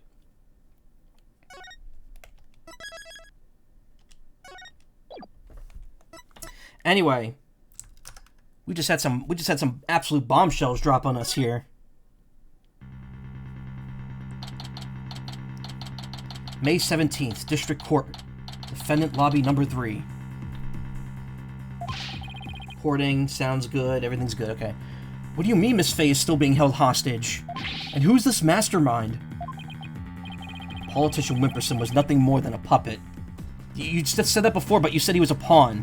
And I was able to play the joke. These men are pawns. Now it's no fun because he says puppet. His benefactor was the one pulling the strings, but I have no idea who they are. So all we know it's the person he was trying to give the orb to. Right, he was just following orders. Whoever it is, it seems they really want to get their hands on the orb. So then, Miss Faye's abduction is the work of this so-called benefactor too? Right again. Whoever they are, they're in Khura'in, along with Maya. I wonder who they could be. Right, this Maya, the spirit medium you've been talking about. She wouldn't happen to be that bun-haired young lady you defended back in Khura'in. That's her. Why do you ask? I see. I think I know what's going on here. I've got good news for you, Wright. Maya is somewhere safe. That much I'm sure of. I'm afraid you've lost me. So that's who the little snot's patron is. It's all starting to make sense. That fool has no idea I'm here in the States with you all.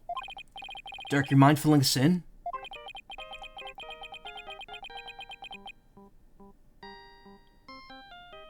Still got that same phone after all this time. No caller ID. Wonder who's calling. Hello? Mr. Phoenix Wright, yes? Let me start by saying thank you for taking such good care of my subordinate. Who is this? I believe you know me as Mr. Attition's benefactor. The states, I think Japanifornia has provinces. Nah, because they still have they still mention California. It's states. Easy. Ah! Sounds like they're using a voice changer or something to disguise themselves. Where's Maya? Is she safe? I have my ears on today's proceedings. What a shock it was to hear that the key to solving the orb riddle is a spirit medium. I admit I did not see that coming. Wait, did they plant a listening device in here somehow? Nevertheless, don't think for a minute that it will guarantee Maya-Fae's safety. Oh, I should have the meme, the Tomodachi Life generator. Someone did program that into, like an actual website. Oh, we're gonna make this immersive.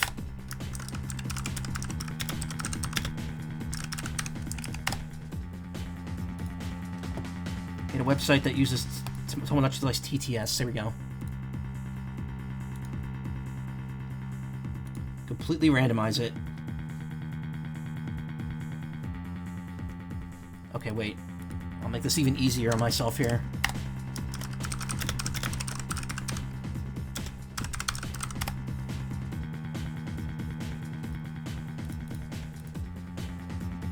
Keyboard.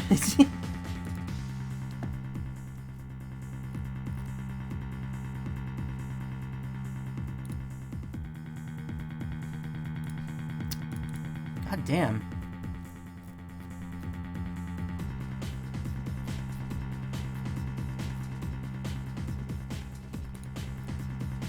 This will be in part 3. Yep, this is exactly where I am.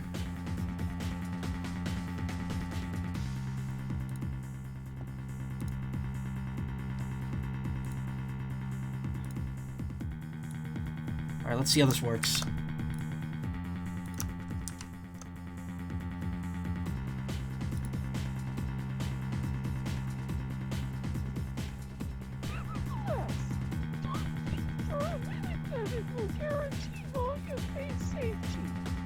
Oh, first off, that's very low.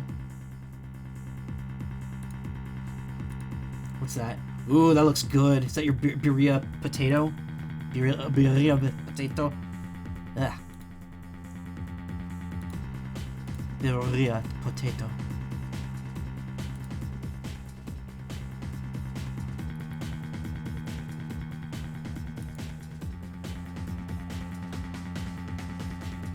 Nevertheless, don't think for a minute that it will guarantee Maya-Fae's safety.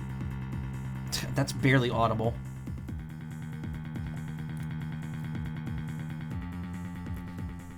Whatever. As a cat, it's only normal for me to be interested in other people's keyboards. Nevertheless, don't think for a minute that it will guarantee Maya-Fae's safety. She is not the only medium within my reach, you see. You harm a hair on Maya's head and you'll have to answer to me. Right, give it here a sec. Wait! Hey there. How's it going, stranger? Who is this? Why, it's your friendly neighborhood dragon. Just happened to be in the U.S. on a little trip. Minister of Justice, Inga Kurkul Karayan. Inga? What? Maya's kidnapper? Is Karayan's Minister of Justice? I mean, this guy looks like someone who kidnapped someone. Didn't think for a minute he was a good guy. Dirk? Is that you dirty turncoat? How on the blazes is going on here? Oh, you know, just popped over to the States for a little R&R. But enough about me, Inga. That was a poor excuse for a bluff you pulled just now. We both know your threats are as empty as your head. You can't lay a hand on Maya-Fae, and I do mean that literally. Ugh. What is he talking about? You could kiss your chances of getting that orb goodbye. My affair ain't my only, how I shall say, insurance, you know, Dirk. Oh, he's a friendly neighbor with Spider-Man 9. Of course he kidnapped someone. He's a world government Navy admiral. He is. He's like one art style away from being a One Piece villain. I've got someone dear to you right in the palm of my hand, see? Now that one, well, you can imagine what kinds of things I could do, right? Glad you're seeing things my way. Meet me at Amara's tomb tomorrow, 3 p.m. sharp. And you better come alone, got it? If all goes well, the orb is all you'll need to get Maya Fey back.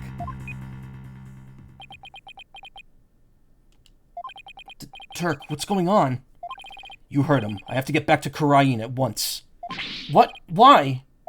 No time to explain. But are you even going to make it? What if there are no seats left on the next flight? Plus, you're a wanted man. They're not going to just let you get on a plane. Well, that didn't stop him from coming over here. Let me worry about that, Mr. Justice. Chief Prosecutor Edgeworth? What are you doing here? Well, he was in Karain Village yesterday. We just never saw him. Taking care of the hostage situation. Oh, now that you mention it, Pearl did say that she saw you around in Karain Village yesterday. I had him look into a few things while I was on my way back from Karain, including Maya's situation, of course. I was astonished to hear she was still in Karain earlier, but explained why I found no connection between her and Mr. Atishan. Sorry to interrupt, but going back to the plane situation, I've taken the liberty of chartering one for us. It's ready to take off at any time, and I will do what's necessary to hide the fact that Dirk Sadmahi is on board. Wow, must be nice to be Chief Prosecutor. Right, we have no time to lose. We must head for Karain at once. Right. I'm going too. After all, you're bound to need my help. No fair, I want to go too. This isn't a vacation, Trucy. Besides, I'll need you to hold down the fort. But Daddy... Guess I should also only bring what's necessary. Sorry, Trucy, but would you mind holding on to this stuff for me? Unnecessary evidence foisted onto Trucy. I love that phrasing. Did you marry him yet? You know they... That's the thing. The series will hint at a relationship between them, but it will never commit.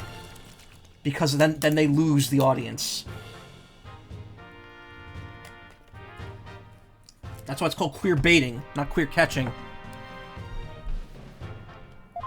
Fine, but you better bring me back something besides just more evidence. Excellent. Now let us make haste to Karain. And just like that, everyone... Yeah, and that's how our sudden trip to the Kingdom of Karain began. Wow, Apollo, just going back to where you spent most of your childhood. Never imagined I'd return to the country of my youth under such circumstances, though. I mean, it's also funny when you realize that then you realize that Nayuta immediately came back to the States after the third case, just to do the fourth case, because it's like a day later. May 18th, 2:30 p.m. Temple.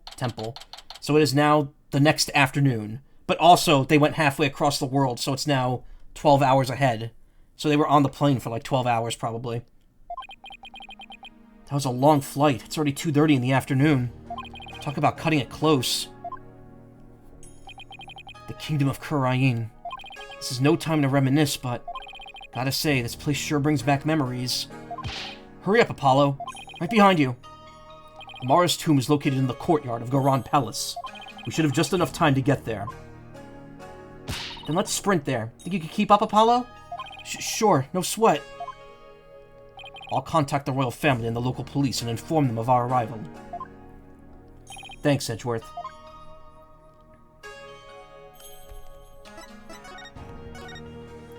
I know you probably want to reminisce and all, but there's no time for that right now. You're right. Gotta get to Amara's tomb where Miss Faye's being held captive. Apollo, I'm sure this place brings back memories, but could you reminisce later? Time's running out. Apollo, don't go showing me stuff for no reason. We have to find Miss Faye before it's too late. Royal Residence. We were technically here in the third case, but we never actually got to, like, control Phoenix. May 18th, 2:45 p.m. Garan Palace, Royal Residence. That's insane. They were on that plane. They were on the plane for 12 hours, and then they immediately land and now ran all the way across the kingdom to get to the royal palace. I wasn't made for all the running and climbing and near drowning I've done this week. It's 2:45, only 15 minutes left. See that cylindrical building rising in the distance? That's Amara's tomb. Phoenix has suffered worse. Amara, wasn't that the previous queen? The one who was assassinated? Yes, and I'm the one they pinned it on. It'll take a few minutes to get to the tomb from here. So, you've returned, Barbed Head. Ah. I've seen her before in the news. If I remember correctly, this is the Crown Princess Rafa Padma Karaim. What are you people doing here? This is the royal residence. Commoners are not allowed entry without permission.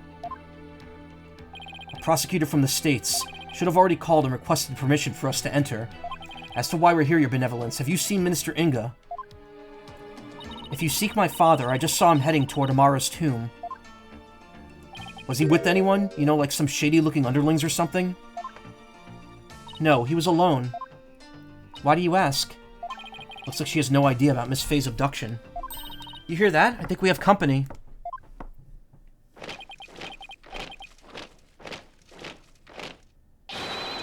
Bow down before her glory!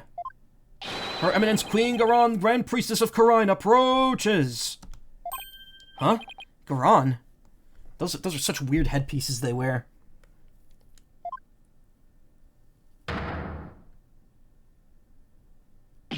Ah! It's... Queen Garan. Guards. Surround Amara's tomb at once. Yes, Your Eminence! Urdi Hara Karan!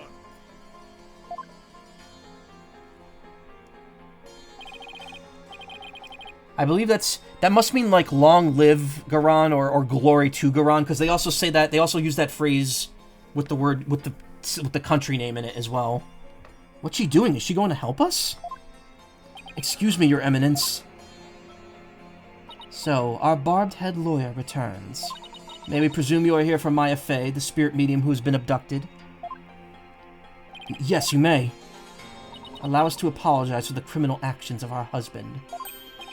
Oh, no need to apologize for him. Honestly, Inga, abducting a guest in our country. How could you? Father abducted someone? Uh-oh. Your Eminence, what about those soldiers over there? They are the Garan Royal Guard, soldiers who serve the Crown and no other. Royal Guard? They are an elite force selected from only the most loyal and outstanding of our subjects. And why have you ordered them to surround the tomb? The police will not come if it's my husband who is committing the crime. We shall have to storm the tomb and take Minister Inga into custody ourselves. What? You mean? Garan, no, his hostage is in there!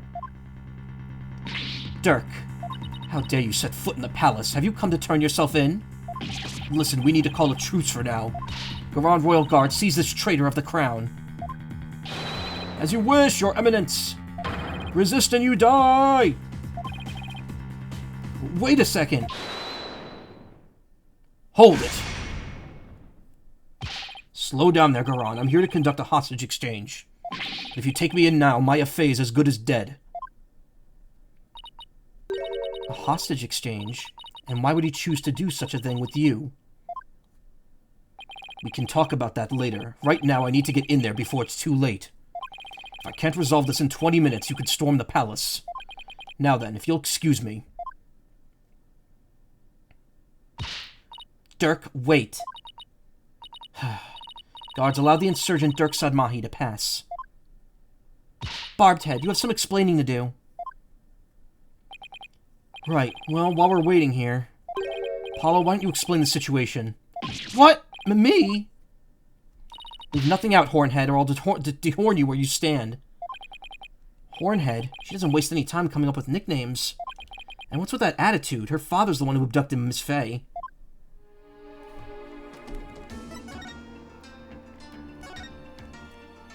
This is no time to be looking around. Not until Dirk gets back.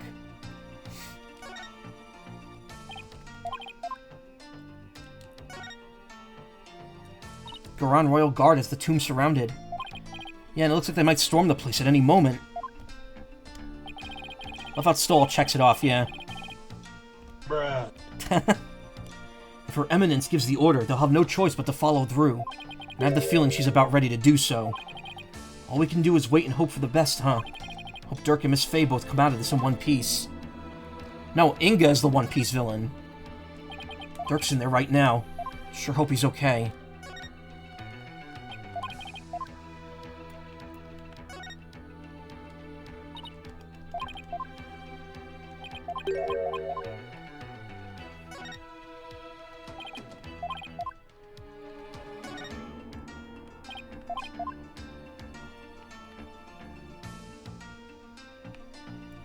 Butterfly. Hornhead, stop wasting time and explain what's going on, now. And make it quick, or I'll yank those horns right off your head. How about we keep our hands to ourselves and I'll explain everything. Guess I better start talking. Hey, check this out, it's the Founder's Orb.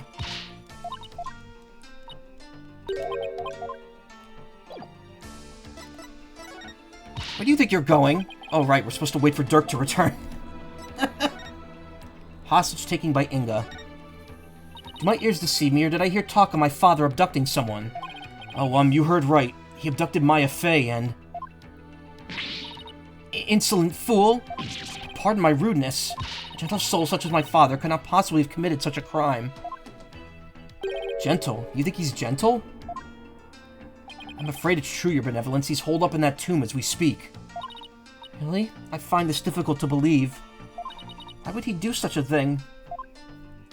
Inga Karkol Karain. Your benevolence, you saw your father heading toward the tomb? I did. I was over on that veranda, deep in thought, when I saw him hurrying towards the tomb. I'd say it was about 10 minutes ago.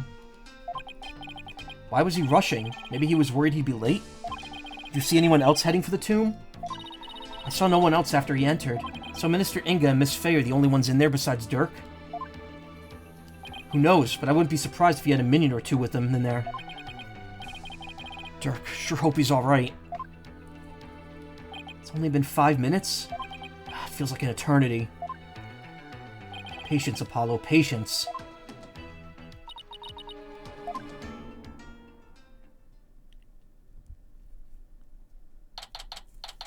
May 18th, 3:20 p.m.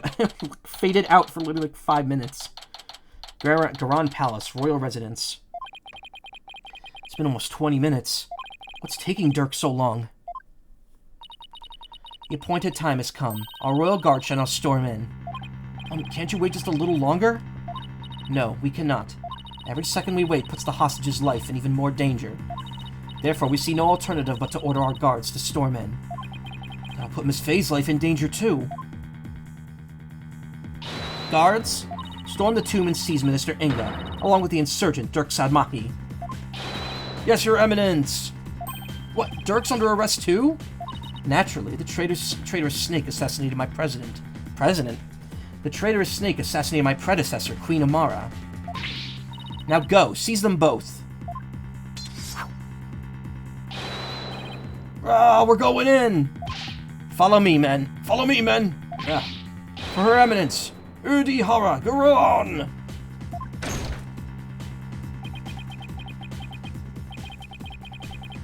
Hope no one gets hurt. Your Eminence! What the? Why are they running back out? What is the meaning of this? Something terrible has happened. Dirk, the minister. He's dead. What's this? What? Apollo, quick. I'm right behind you. No one enters without our... Come, let us see what has transpired. Yes, Your Eminence. May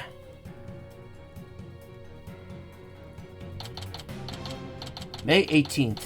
Garan Palace. Amara's tomb. Where's Dirk? Apollo, over there.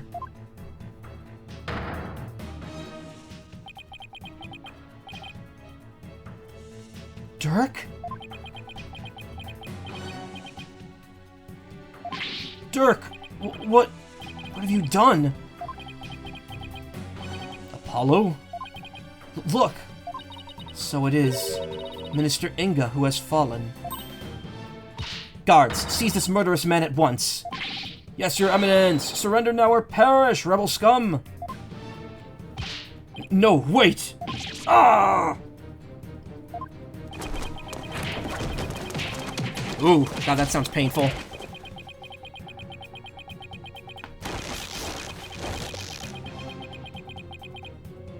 And my PNG tube is frozen again. And thus the next case is set up. Yeah. Case 5-2. Dirk! They're taking him away. Ow! Dirk just threw something at me. He threw the Founder's Orb at him. I forgot about that. Wait, this is the... Is he telling me to keep it safe? Nick? Is that you? Maya! Are you alright? Maya channeled me back into existence.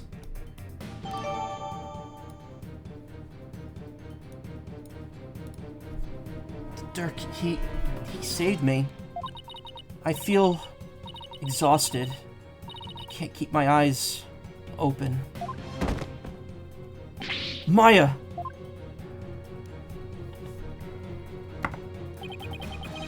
Minister Inga, the man behind Miss Faye's abduction, had been killed, and Dirk was arrested for his murder. So it was that abduction of Maya Faye. So it was that the abduction of Maya Faye came to a sudden and unexpected resolution. With this, the curtain fell on the minister, but things were far from over.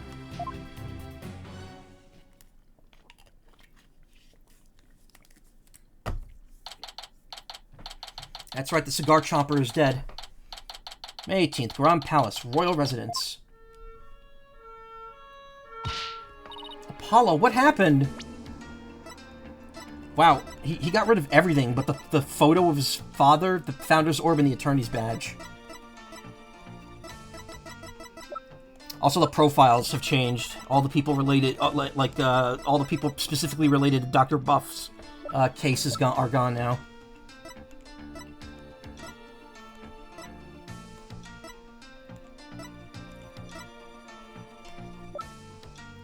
Mr. Wright's former sister is currently told she could channel the dead. Crime Minister of Justice and victim in this case, age 46. Daughter of Garan and Princess of Kurain, who is more than a little spoiled, age 14. Garan Sigatar Kurain, the Grand Priestess and Queen of Kurain. It said that she can channel the dead. Yeah, well, so can Maya Faye. That doesn't make her special. I can't say for sure. From what I can tell, it seems Dirk has killed Minister Inga. What? Do you think he did it to save Miss Faye? Most likely, but who knows? I'm really confused right now. My father, This cannot be. I must see for myself. Your benevolence, we cannot allow you to pass. Fools, stand aside. Forgive us, but we have direct orders from Her Eminence, Queen Garan. Father. Oh, Father. Dirk, you will pay for this! Apollo, let's go regroup somewhere. Yeah. Dirk, it wasn't really you that did it, right?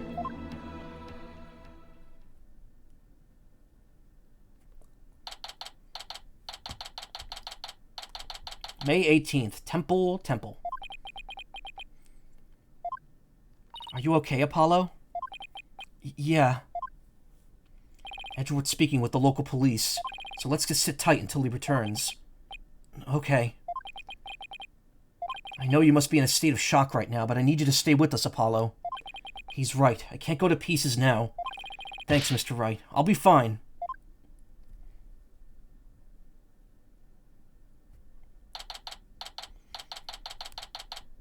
May 18th, Temple. Right, Mr. Justice, I'm afraid I have some bad news. Looks like things will only get more complicated from here. Prosecutor Edgeworth, what's happening with Dirk? As I understand it, he's been officially charged with the murder of Minister Inga. He has? However, I did manage to get us permission to investigate the crime scene, and I expect we'll be allowed to visit Mr. Sadmahi shortly. Thank you. Sure glad Prosecutor Edgeworth is here with us. Also, it just so happens that Detective Sky is here in Karayan. So I've asked her to assist us with our investigation. Wait a minute. How? She was in the previous case with us, and she didn't come on the plane. Does that mean that Nayuta got back on the plane with her and immediately came back after dragging her over there? Good lord, there's so much money being spent on travel in this game that we're not hearing about. What's she doing here? Seems Prosecutor Sadmahi has grown quite fond of her. He's been ferrying her all over the place, a few days here, a few days there. They've almost become a team of sorts. Despite what Nayuta says, seems he thinks highly of Emma's skills. So what now, Apollo? Think I'll go pay Dirk a visit at the detention center. I want to go check in on Maya at the hospital. What about you, Athena? Well, if there's footwork to be done, I'd better stick with Apollo and give him a hand. Very well, then I will accompany Wright. We'll be going into our private hotel room. Okay, we'll go our separate ways for now. It's secretly her sister we've never met before, Emma Ground. But she has a sister, Lana Sky, who we've never seen after her initial appearance. Alright, if anything comes up, you have my cell number.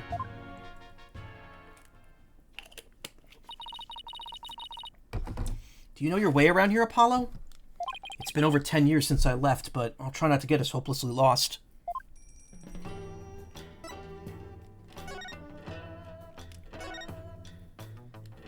Mr. Wright stayed there the entire time he was here, apparently. Why would he stay at a temple instead of a hotel? He says it helped to cut costs. Long stays at a hotel really add up, you know? But he had to sleep on the floor with a load of strangers. Weren't any showers, either. Wow, that's worse than staying at a youth hostel for backpackers.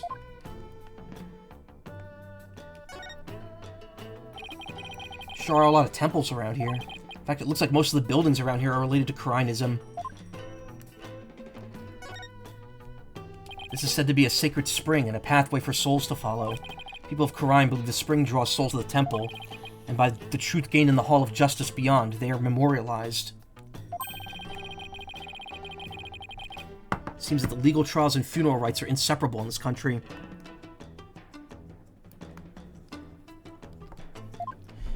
Sorry, I heard something. It was, I think the toilet.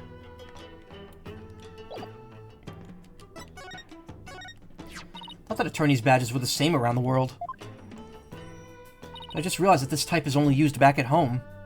You've had your badge for a while now and you're just noticing that? Hey, I'm still getting used to things after all the time I spent in Europe. But as they say, when in Rome... Wait, what are we even talking about anymore? The orb. It was a real surprise to find out that it's hollow on the inside, wasn't it? Yeah, and an even bigger surprise to find that the founder's face was hidden within.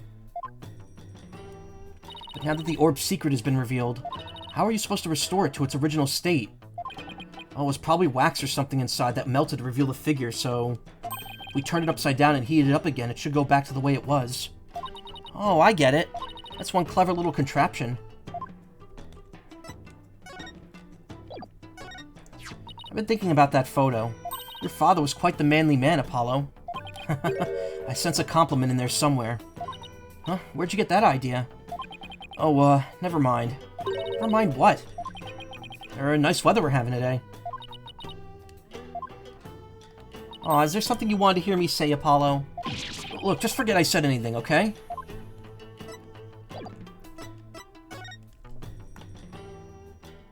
I keep... Hold on.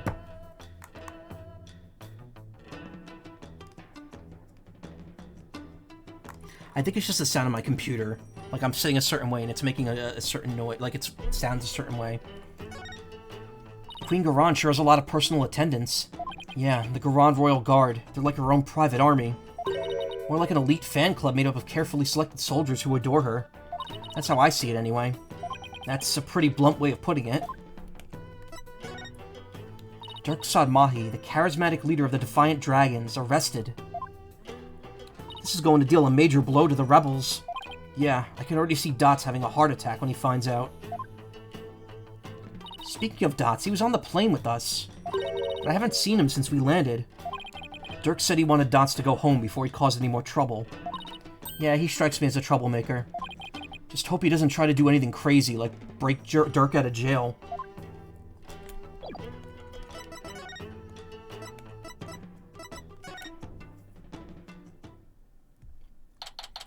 It's interesting that the detention center's technically blacked out for Apollo since he hasn't been here. May 18th, detention center, visitor's room. Apollo, here to see your old man, are you? Dirk, are they done interrogating you? Nope, the fun hasn't even started. Imagine they'll really rake me over the coals, though. I don't even want to think about how harsh their interrogation method will be. Yeah, but that's nothing compared to what they'll do if they find him guilty. Oh, they're gonna kill him. They've branded me a terrorist who killed the previous queen and now the justice minister. Found guilty of these crimes, I'll be facing a very public execution. Public execution? This is worse than I thought. Come on, son, turn that frown upside down. He'll jinx us. As soon as I get out of here, I'll take you to that tasty hash house I know. I'd like that. I need to focus on what happened. Time to switch to work mode. Dirk, can you tell me what happened? Oh, and there's also something I want you to take a look at. So you got it safely out of the tomb. Why did you throw it at me like that? I want you to listen carefully, son. The orb must not fall into Garon's hands. Not ever. Thought Minister Inga was the one who was after it. He was the one who lent it. He was the one who lent it to Professor Buff to study, after all. So you haven't exposed his crime now? I have, but there's more connected to this relic than meets the eye. Much more. And whatever it is, I can't help feeling that it could turn this entire kingdom upside down. You said something like that before. Looks like Dirk's intuition is at it again. Garon will do anything to retrieve this, so guard it well, son, at least until tomorrow's trial. That's the only remaining photo of your father. Take good care of it. I will. Just surprised to see it after all these years. Had a tough time tracking it down and retrieving it. It was taken by some European tourists who just happened to be watching your father. I had one of my men go to Europe to look them up and ask whether we could have it.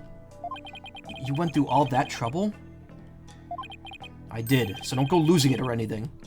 I said I'd take good care of it, didn't I? I'm proud of you, son. You've really become a fine lawyer. Well, at least it means I'm qualified to defend you. To think the day would come where you'd come to my defense. I'm one lucky man. Now I can die in peace. Whoa, slow down. I'm going to have to prove you innocent, so... Just pulling your leg, son. Even when he's in the slammer, Dirk is Dirk. Well, what you want to do is uncover a totally different parallel murder conspiracy and use that as leverage against the government to force them into planning a jailbreak after your fake execution.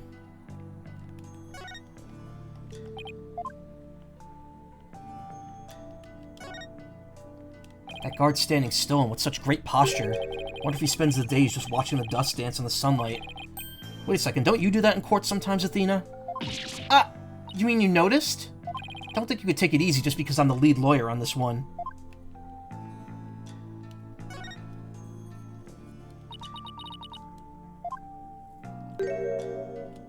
Don't do it, Athena. Don't ring that bell. Ah. Who, me? Perish the thought. I mean, would I ever do something so childish? Alright, put your bracelet away already. Talk about unfair. Again, why wasn't Apollo's bracelet, like, fucking Spidey sensing off? While Phoenix was, like, lying in the previous case. The incident. Dirk, what happened in there? You didn't really kill Minister Inga, did you?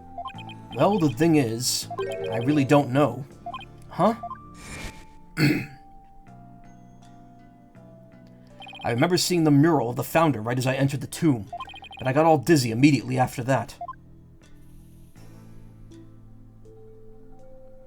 The next thing I knew, I was standing there with the bloody knife in my hand, and covered in Inga's blood. So you don't remember meeting with them at all? No, the last thing I remember after entering the tomb is feeling really dizzy. There's no way he can explain what happened if he can't remember anything. Yeah. I suppose there's no getting out of this one. You can't give up yet. I was just messing with you, son. Well, stop. It's not funny. Sorry. Sheesh, nothing seems to faze him. Not even being arrested for murder. This is going to be one tough case, Apollo. Not only have I been charged with Inga's murder, but I've also been charged with the Morris assassination from 23 years ago. You're on trial for 2 charges? Garan is practically licking her chops just thinking about my public execution. Guess it means we can't afford to lose our heads, huh? I don't know how you could laugh at a time like this. So, son, I take it you'll be defending me at my trial? Of course, you can count on me. That's my boy. Looks like your nerves are as steely as those vocal cords of yours. After all, you've got the Defense Culpability Act to contend with, too. Oh, right. So if you're found guilty, then I'll be charged with the same double homicide, huh? Don't tell me you forgot about that. I'll be fine. I just have to make sure we win this one. You sure? Because you don't sound very fine. Apollo? What was that about an assassination 23 years ago?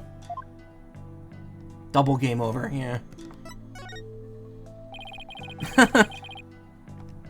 It's gonna be like this.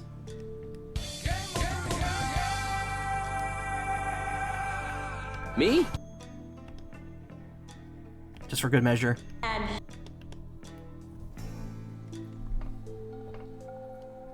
That was when the previous queen, Amara, was assassinated, wasn't it? Yes, someone set her private residence on fire. She lost her life in the ensuing blaze. And you were arrested for the crime? Why would they arrest you, Mr. Sadmahi? Weren't you just a lawyer back then?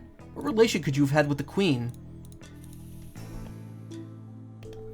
Ooh, had a burp. Almost did not make the mute on that one. About that, Amara was, well, she was my wife. I may not look the part, but I was once husband to a queen. In short, I was royalty. What? No way!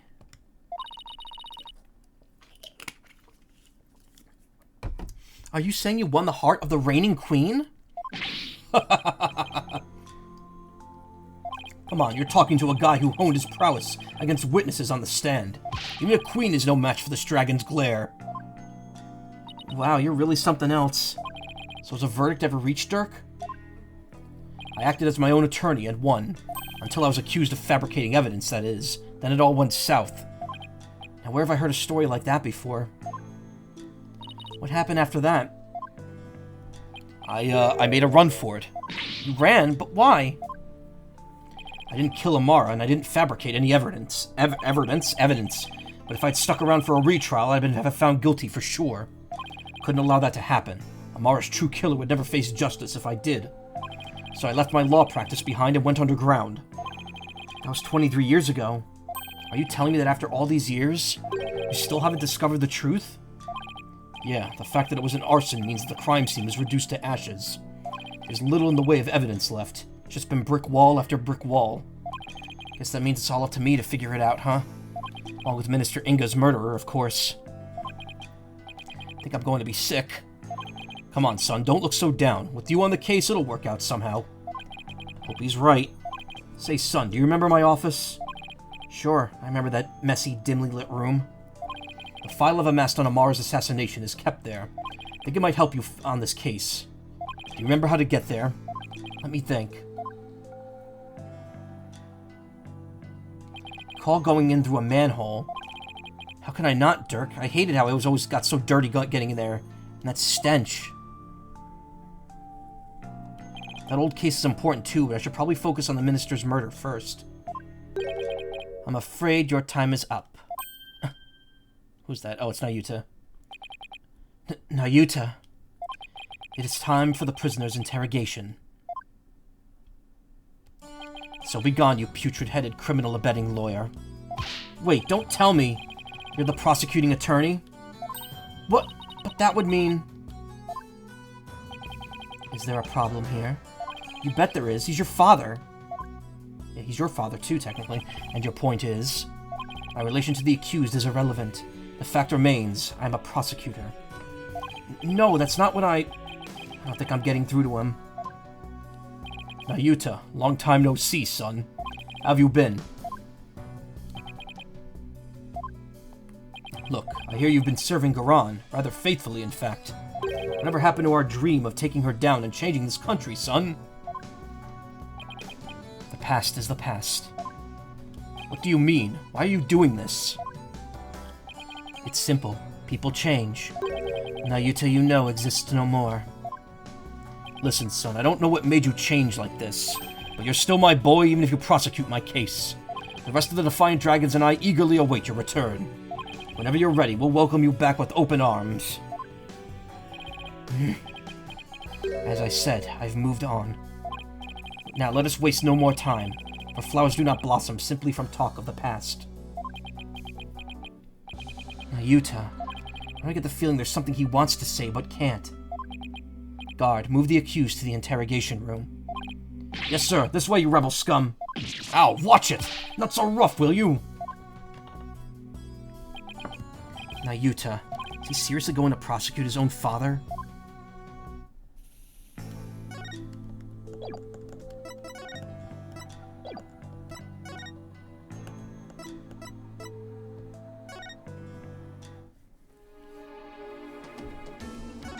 Huh. I don't know what's going on here. I can examine this area now. Vibrant lotus flowers on still waters, butterflies dancing about. It's almost supernatural in its beauty. At the center of it all rises the tomb where Amara's soul slumbers. Makes you wonder if that bridge there is a gateway to the hereafter.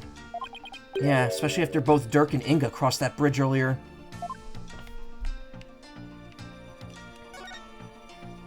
Are these Inga's footprints? They appear to be heading toward the tomb. Didn't Princess Rafa mention something about that? You know, something about him rushing over to the tomb before we arrived? I wonder if he had accidentally dozed off before the exchange or something. The Palace of Queen Garan is built to impress. Its white walls and gold ornamentation lend it an imposing air. Makes Minister Inga's residence look downright humble by comparison. Yeah, it shows the difference in their tastes, and which one wears the pants, so to speak. Somebody got a little carried away decorating this place. There's a golden lion keeping watch at the entrance. That frog looks like it's cowering under the lion's glare. Really? Because to me it looks like the frog is glaring at the lion. Yeah. Come on, Athena, how does that make any sense? Huh? Just call him as I see him. Guess we'll have to agree to disagree. Oh, there's a frog right there. Frog! And it actually animates. It ribbits.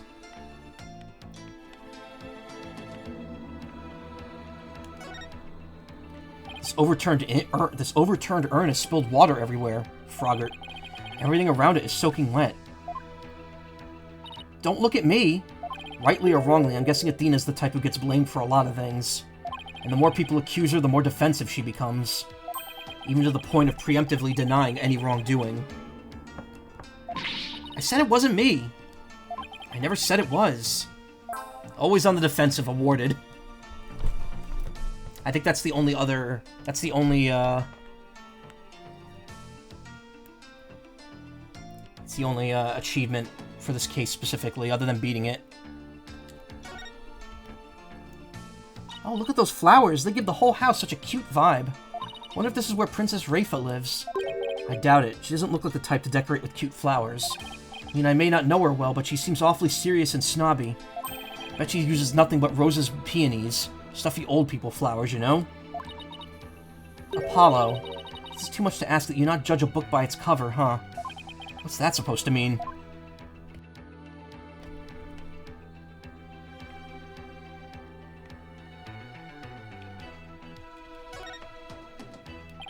The previous Queen Amara was laid to rest in her own private tomb. Pretty impressive. They say it cost some $800 million to build, and it took 400 workers 5 years to complete. Special memorial rites were also conducted at various points of its construction. It's quite an undertaking. It was built with donations from her devoted subjects and royalty of neighboring countries. Just notice that thing says Hello Athena on it. We got widget, male, star, alien, and planet. Wonder what all that means. Ended up giving a huge boost to the national economy. Wow, Queen Amara must have been one charismatic lady.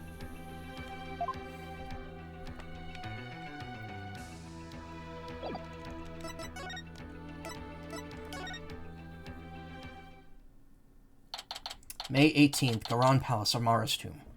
So this is the tomb of Amara, the previous queen of Kurain. It's really lavish. Guess you could say it's fit for a queen. Is the faceless woman in that mural over there Amara? No, that's the Holy Mother. She's the one who brought spirit channeling to Kurain. Oh, right, the woman in the orb. Orb. Oh, it's you two. Getting right down to business, I see. Hi, Emma. We heard you'd give us a hand if we needed it. Yep, Mr. Edgeworth asked me to help where I could. So it's been quite a while since you've been back in Kurain, I hear. Yeah, more than 10 years, in fact. Well, you sure didn't waste any time. I mean, you're already mixed up in a murder. Borb. You're as big of a trouble magnet as Mr. Wright. Please don't say that. My luck's already bad enough as it is. Emma, I hear Prosecutor Sadmahi's requested your services again. He seems to have really taken a liking to you. You mean his ephemeral holiness?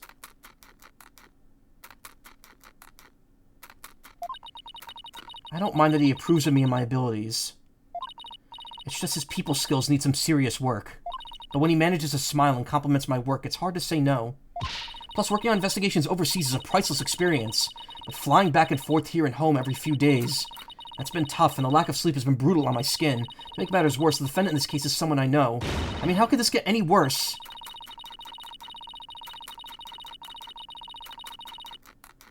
Wait, you know Dirk?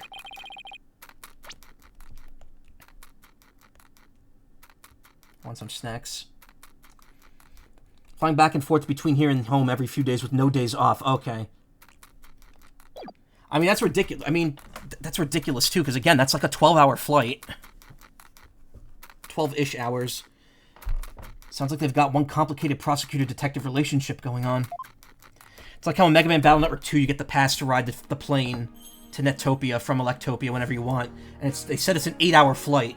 So every time you go over there for even the slightest, like, net battle or mini or side quest, a land is spending 8 hours on a plane.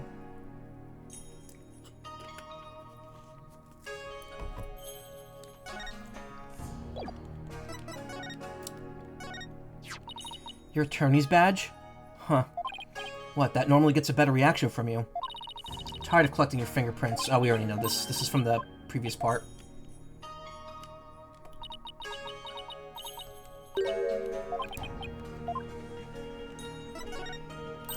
Oh, you must need my forensic expertise. Just leave it to me. Oh, actually, I was wondering if you see anything strange about this. Oh. Why isn't she saying anything?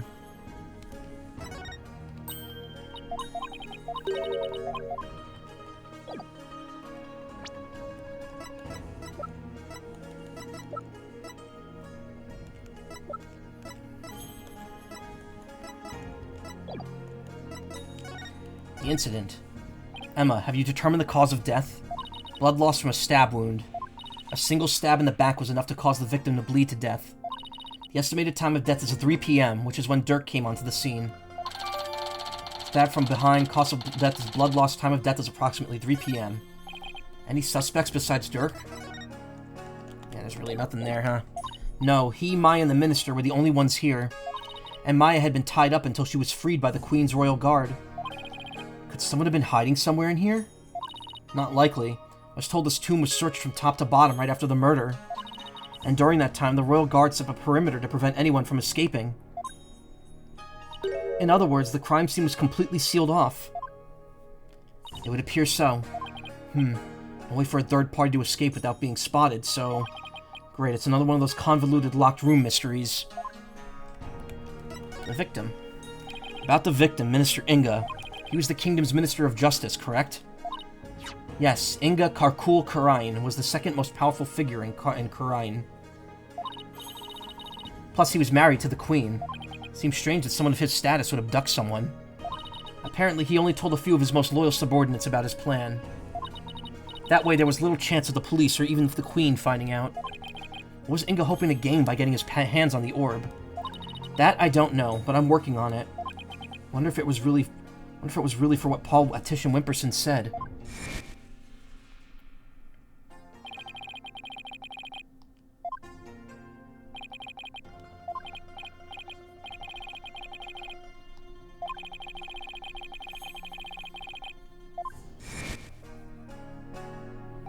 A great power that is said to be bestowed on whoever solves the a great power that is said to be bestowed on whoever solves the orb's secret. In Kurain, only those who could channel spirits are said to be fit to rule. Was that why Inga wanted such power? Did he want to be king? Amara's tomb. So this is the tomb of the previous queen? Yes, Queen Amara was laid to rest here. She lost her life in an arsonist's blaze. What a tragic end. Heard this tomb sits in the actual site of her residence before it was burned down. They built it in the same spot so her soul could rest in peace. So this is where the fire happened, huh? Why do you think Minister Inga was holding this fake captive here? It's the perfect spot if you think about it. It's close to his private quarters, which made it easy to keep an eye on his prisoner. And the courtyard is only open to the royal family, so he had little fear of prying eyes. Plus, the tomb is normally locked, and only the royal family is allowed access. So that's why he picked this place. How long had Miss Faye been held captive? About 6 days. Really? That long? It appears that she was severely weakened by her prolonged confinement. She passed out as soon as she was freed and is now on an IV drip at the hospital. She's been asleep ever since. Poor Miss Faye. I hope she gets better soon. Emma, do you mind if we start looking around? Sure. I've already got the okay. Knock yourselves out. Oh, and here. Sarcophagus. My favorite Pokemon. It's a diagram the police drew of the tomb. Thought I'd give you a copy to help your investigation along. Thank you. Tomb diagram added to the court record. Oh, and let me know if you need my forensic expertise. Don't you dare keep all the fun to yourselves, you hear? You don't need to worry about it. Besides, I'd hardly classify this as fun. Our sarcophagus is in the very center of the room.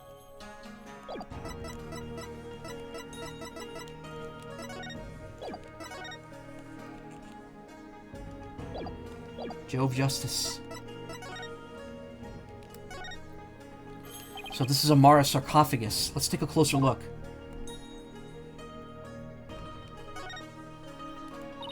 Hey, these curtains open, Apollo.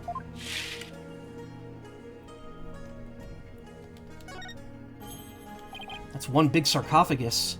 They say the mummy of Amara, the former queen, rests inside. A mummy, huh? Rats, it's locked. Hey, don't touch that. You mean we can't search inside it? Not a chance. Besides, it's not something anyone would try opening anyway. What if the real killer's hiding inside? Hey, anyone in there? Don't do that. You're going to get us cursed. Cursed? The queen likely bears a grudge towards the living after such a violent, painful death. So no one dares touch the sarcophagus for fear of incurring her wrath. Oh no, Apollo, what am I going to do? Don't look at me. In any case, the sarcophagus is temperature controlled. It's kept really cold to preserve the mummy. So even if someone did decide to hide inside it, they would eventually freeze to death. I see. Still, if they bundled up, I bet a person could hide in there for a little while.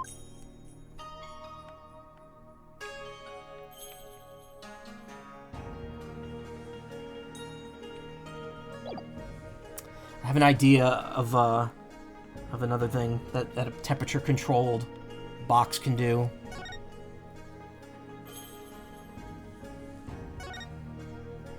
It's full of ash. They must burn incense in here. So I was wondering, Apollo, did the ash come from the incense sticks that were burned in this? Or do people put their incense in there after or do people put their incense in after there was already ash in here to hold them up?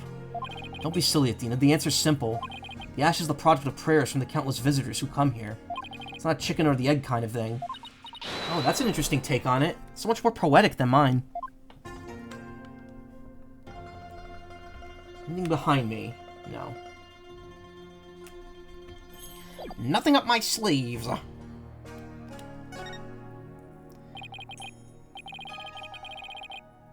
It's full of ash. My guess is this would be an incense burner.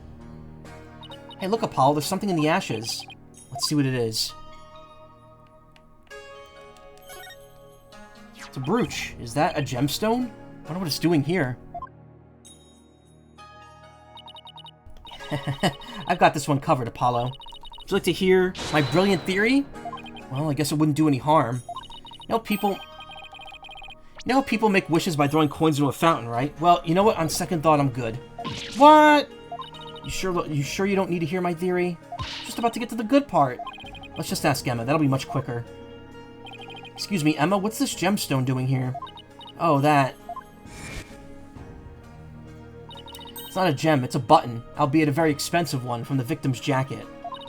Must have fallen off and gotten in there somehow. Foreshadowing's a literary plot device. You don't know anything about the plot, but you wouldn't be surprised, yeah. See, every puzzle's an answer, Athena. Oh, I thought my idea was pretty good. Wait, what's with this soot? See here on the gemstone? Hey, you're right. Inga's button, discovered in the ashes of the tomb's incense burners, caked in soot. Soot.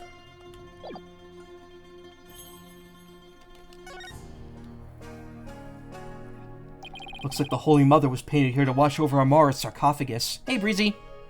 How you doing? Chat wasn't scrolling right. So it's like this tomb is protected by the Founder? That must be so reassuring to those she left behind. Only one problem, they didn't paint the eyes she needs to do the said watching.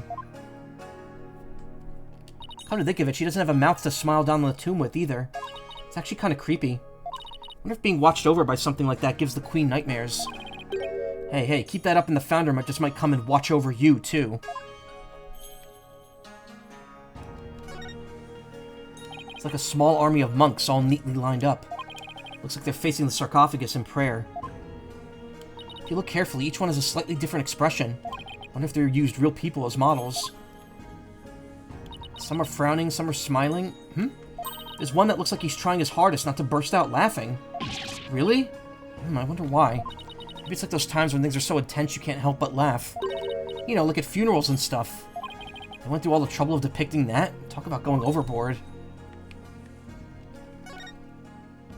There's a painting up there, but I can't see it very well from here. Hey, Avoided Cat, how you doing?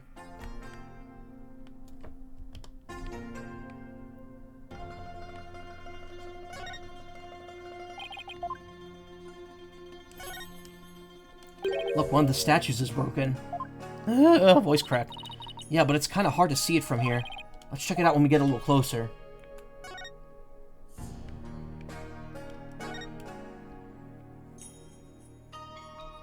Is it supposed to be Amara channeling a spirit? Looks like the spirit of some country's sultan or something. And she seems to be conveying something to his retainers. She's on fire. Wow, look at how they portrayed Dirk there. A mischievous little imp. This must be Amara's assassination as allegedly carried out by Dirk. They really made him look evil.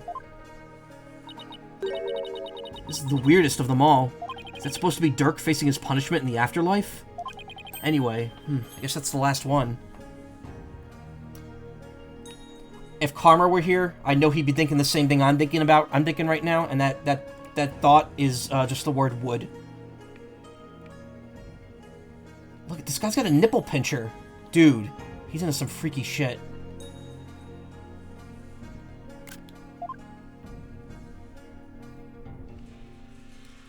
Guess we're supposed to see this as a happy ending. Yeah, except nobody came out of this story happy. The sarcophagus is surrounded by a curtain. Bet someone could have hidden behind it. True, but that's one of the many places the Royal Guard checked after storming in. Wow, they really were thorough. Yes, well, apparently one of their members loves mystery novels. He peered into every nook and cranny with an almost frightening amount of gusto.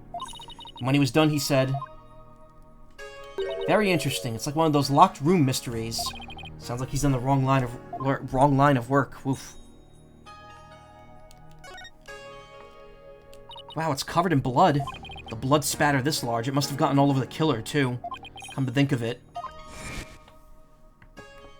There was blood on Dirk's clothes. The circumstantial evidence points to Dirk being the killer. That's what I'd conclude if I were a cop, too. Why are things always so bleak for me? Guess this is where Inga collapsed when he died. Better take a closer look.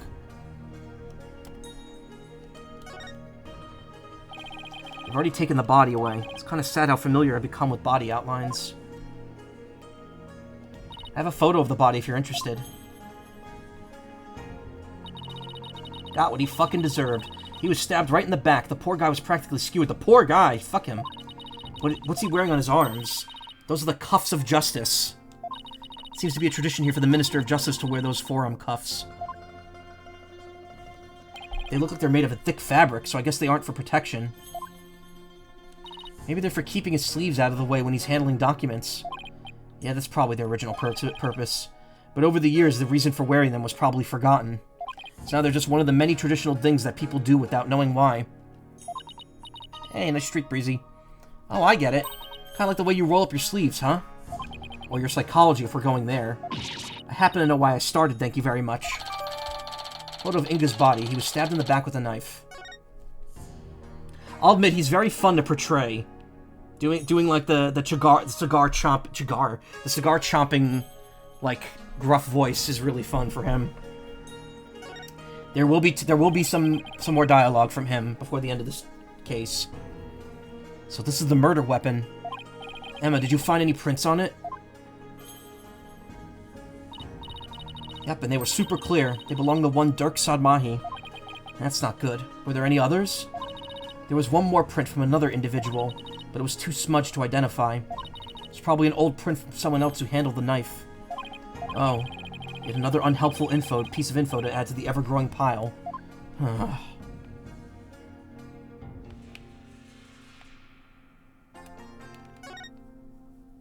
wonder if this is Inga's cell phone. It should be. His fingerprints are all over it. Do you know if he talked with anyone recently? There were a few calls logged between him and his underlings. They're all members of the secret police who were directly under the minister's control.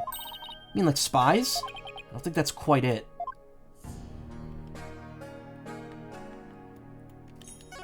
Look at this fucking gun. So the minister was armed, huh? That's a 4-shot pistol. He had it for self-defense, apparently. But it won't be firing anything anytime soon.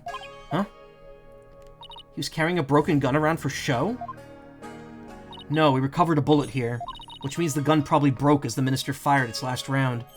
Thing is, the gun's chambers are all empty. Yet that one bullet is the only bullet we can find. That is strange. Where did the other 3 go? Maybe Dirk ate them. We can ask the next time we see him. Just be ready for his predictably shocking answer.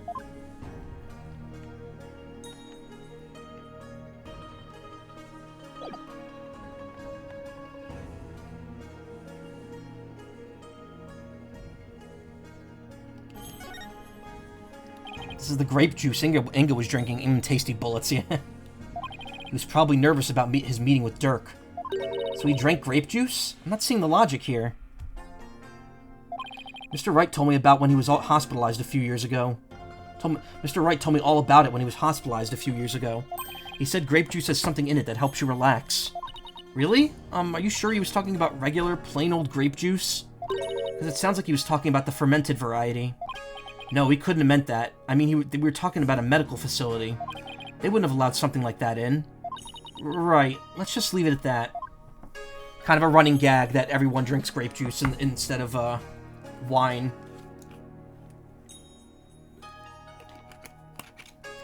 Because even Edgeworth did that in Turnabout Airlines in the first Investigations game.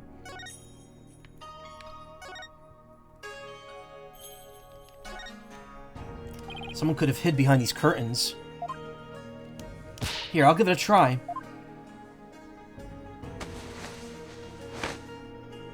Well, can you tell I'm hiding here?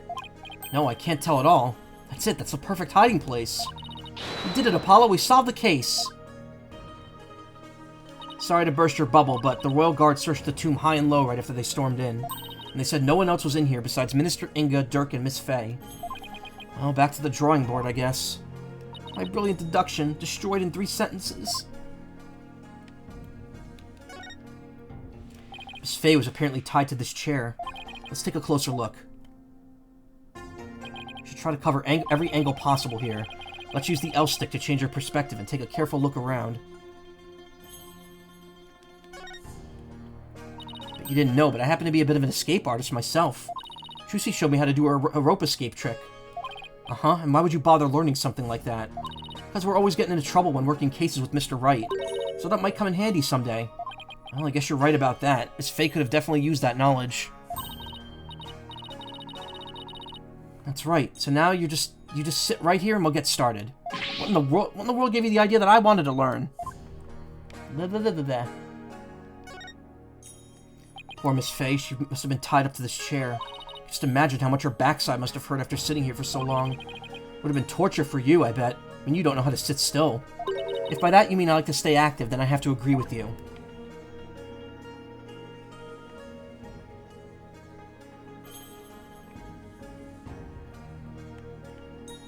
Why is it the left stick?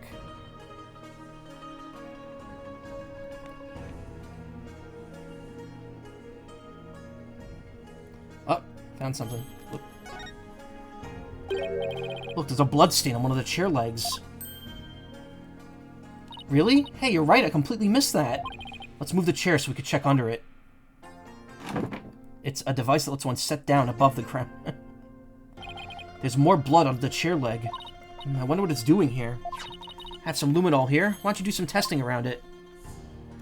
Engage red mode.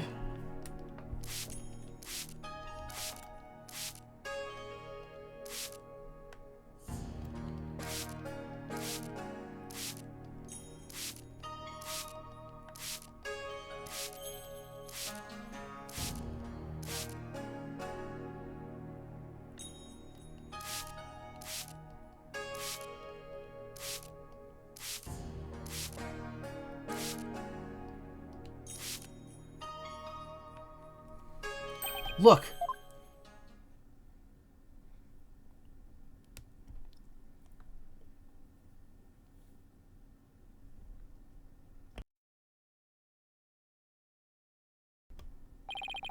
The bloodstain leads all the way to the sarcophagus. Emma, is this Minister Inga's blood? Hold on one second. Huh, that's strange. I didn't get a match. So then whose blood is it? Dirk and Miss Faye weren't wounded as far as we know. And the blood's been wiped up by someone for some reason. Yeah, that's strange too. Mysterious bloodstain. An unidentified bloodstain from Amara's tomb. It was already wiped up and it does not belong to the victim.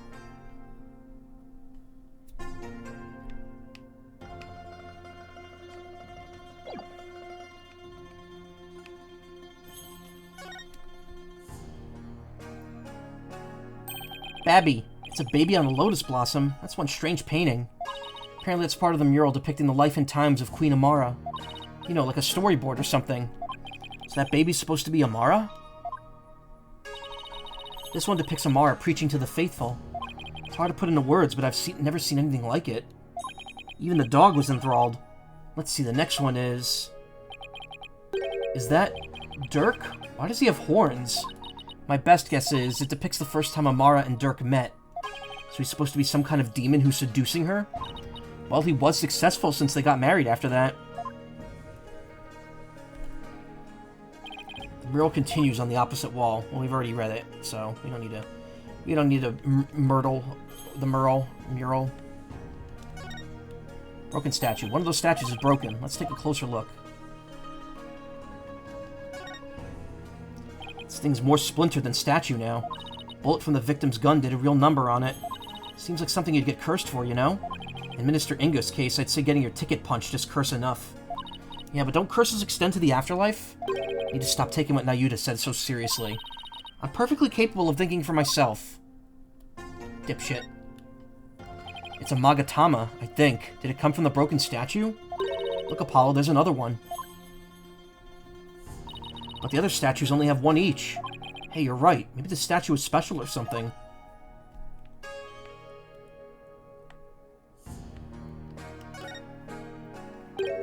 Something shiny down there. It's a pendant. There's blood on it. I wonder who it belongs to. All we know is it's not the victim's. No one in the royal family recognized it. Emma, did you lift any fingerprints from it? I did, but I wasn't able to get a clean one. That's too bad. But the blood turned out to be the victim's. It means that it must have fallen here in the course of the murder. Might be Dirk's. Should ask him about it later. Pendant adorned with a pink butterfly. The fingerprint has yet to be analyzed, but the blood belongs to Inga. Man, look at the bullet! I think we've covered just about everything. Maybe we should go over what we've learned so far. For starters, we're dealing with the locked room murder. But instead of the tomb being locked, it was being cordoned off by the Royal Guard. And after the murder, no one was found to be hiding inside. Right, in addition, we also know that Dirk's fingerprints were all over the murder weapon. The curtain around the sarcophagus was drenched in the victim's blood on one side. Blood must have also gotten on the killer when they stabbed the minister from behind. Blood of the killer. Dirk had blood on him when the crime scene was first discovered. Unfortunately, he doesn't remember what happened.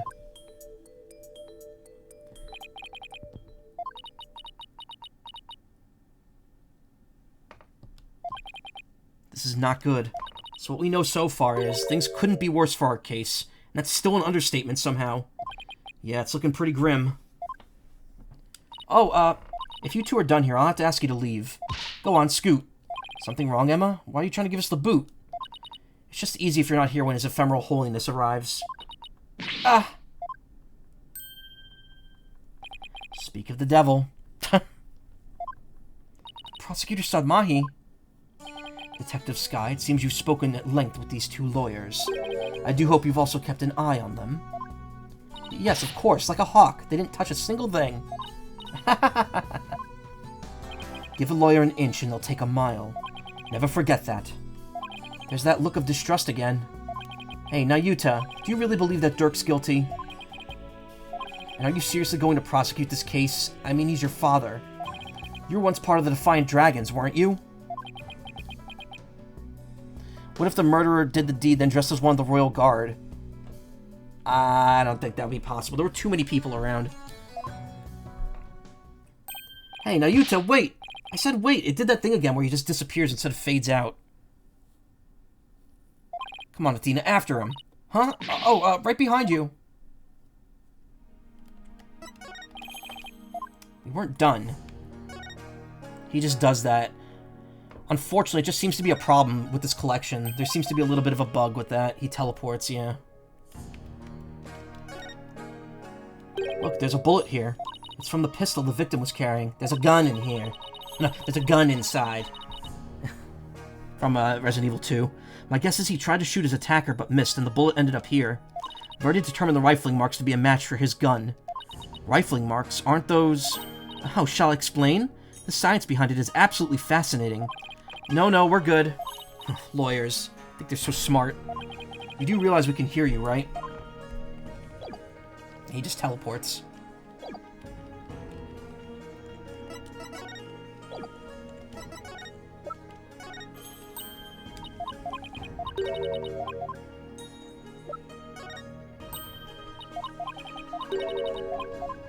He has a Kurian spirit channeling technique that lets him channel the spirit away at a moment's notice.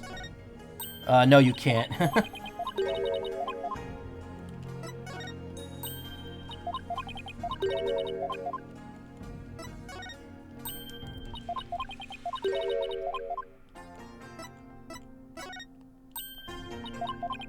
on, Emma, give me something here. Whatever.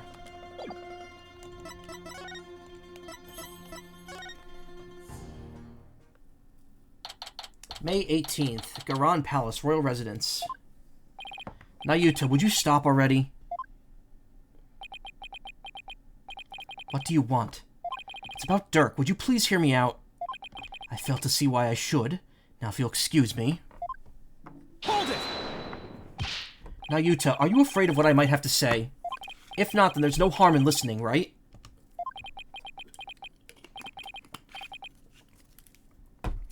Very well, speak. Stop it, asshat man. But make it quick, there is much I must do. Why does everything have to be so difficult with you? Why is that badge before me? Remember how we used to talk about what we wanted to be back when we were kids? I wanted to be a lawyer, and you a prosecutor. You said you wanted to prosecute bad guys to make sure they got punished. Yes, passing judgment upon evil. That is my calling, and is why I have taken this case. Are you saying Dirk is evil? He who goes against what is righteous and holy. I shall reap his soul with all my power, whoever he may be, for that is my role. Then I'll just have to defend his soul with all my power, Nayuta. putrid-minded lawyer seeks information from me. Come on, throw me a bone here. I think not. Well, aren't we stingy?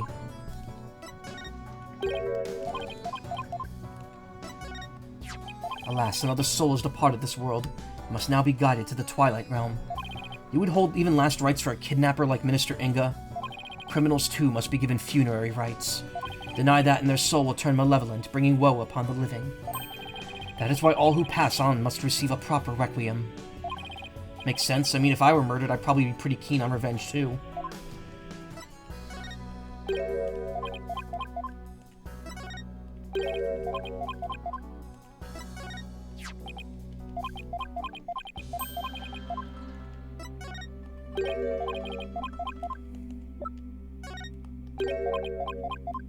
Okay, he's got nothing to say about any of that.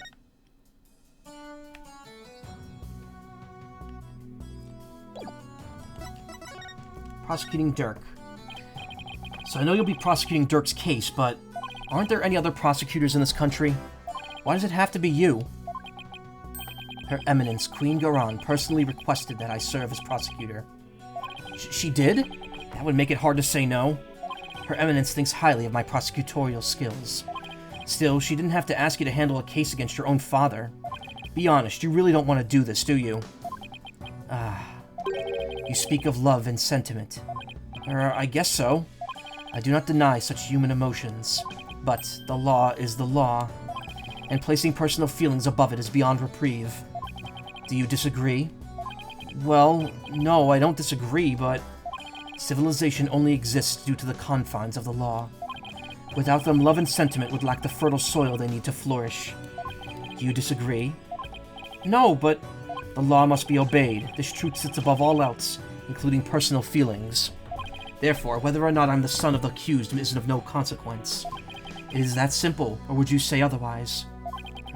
But... Come on, Apollo, tell him how wrong he is. But don't you, wish it wasn't that way?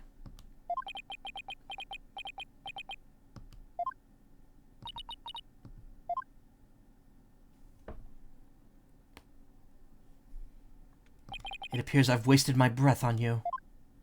And the winner is Prosecutor Sadmahi. Still spewing empty words devoid of meaning or consequence, I see. You putrid red pepper. Ugh. I know I'm right, but did he have to be so eloquent about his point? It's like he was trying to cover up something with his pretty words. Apollo, I'd cut back on the debates with them if I were you. Just stick to questions like the one you wanted to ask. Who Dirk cares about? Now, Yuta, I wanted to ask you about that hostage situation. Inga said he had someone dear to Dirk in the palm of his hand, and he was using that person along with his hostage as leverage in obtaining the orb. That's news to me. Well, that's what Inga said.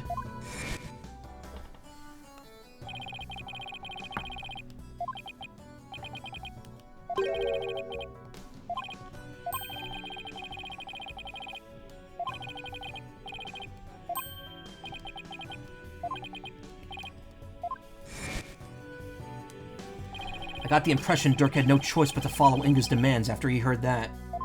So who do you suppose the special person is? I wouldn't know.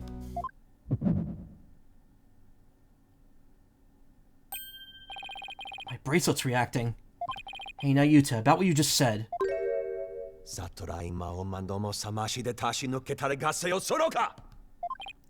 ouch, my bracelet is crushing my wrist!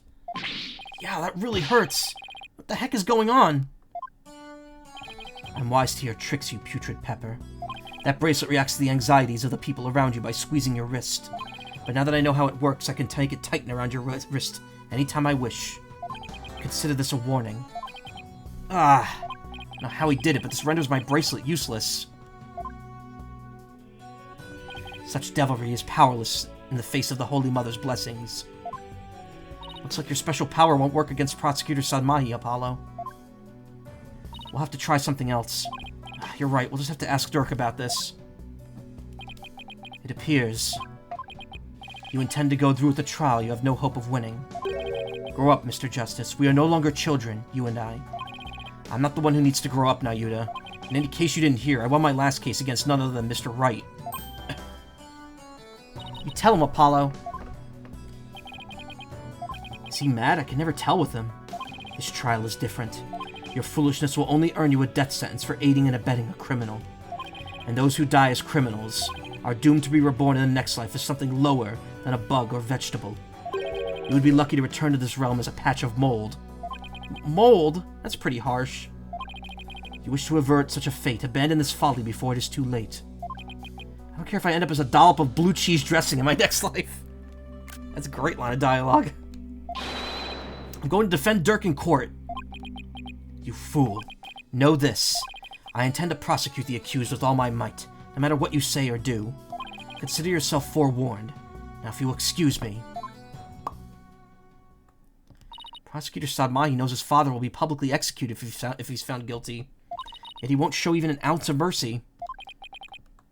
Now, Yuta, is this the real you? Have you really changed? Do you really plan on sending Dirk to his death? Dirk death. Do you even hear me? Don't Dirk and I matter to you anymore?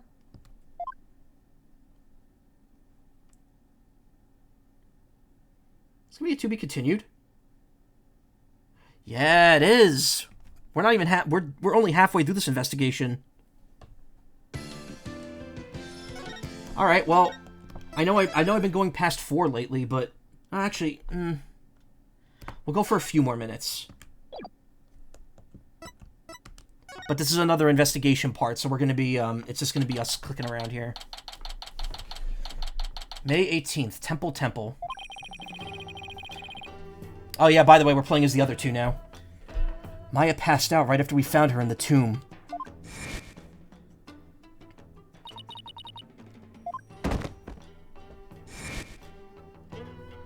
She's been out cold ever since. We haven't been able to get a word out of her. Doctor said it's just exhaustion, but I can't help but worry. What is it, Wright? Are you alright? Yeah, just thinking is all. Glad you're here, Edgeworth. Wouldn't have gotten the permissions we have without you. Well, I didn't come all the way to Khura'in to be useless.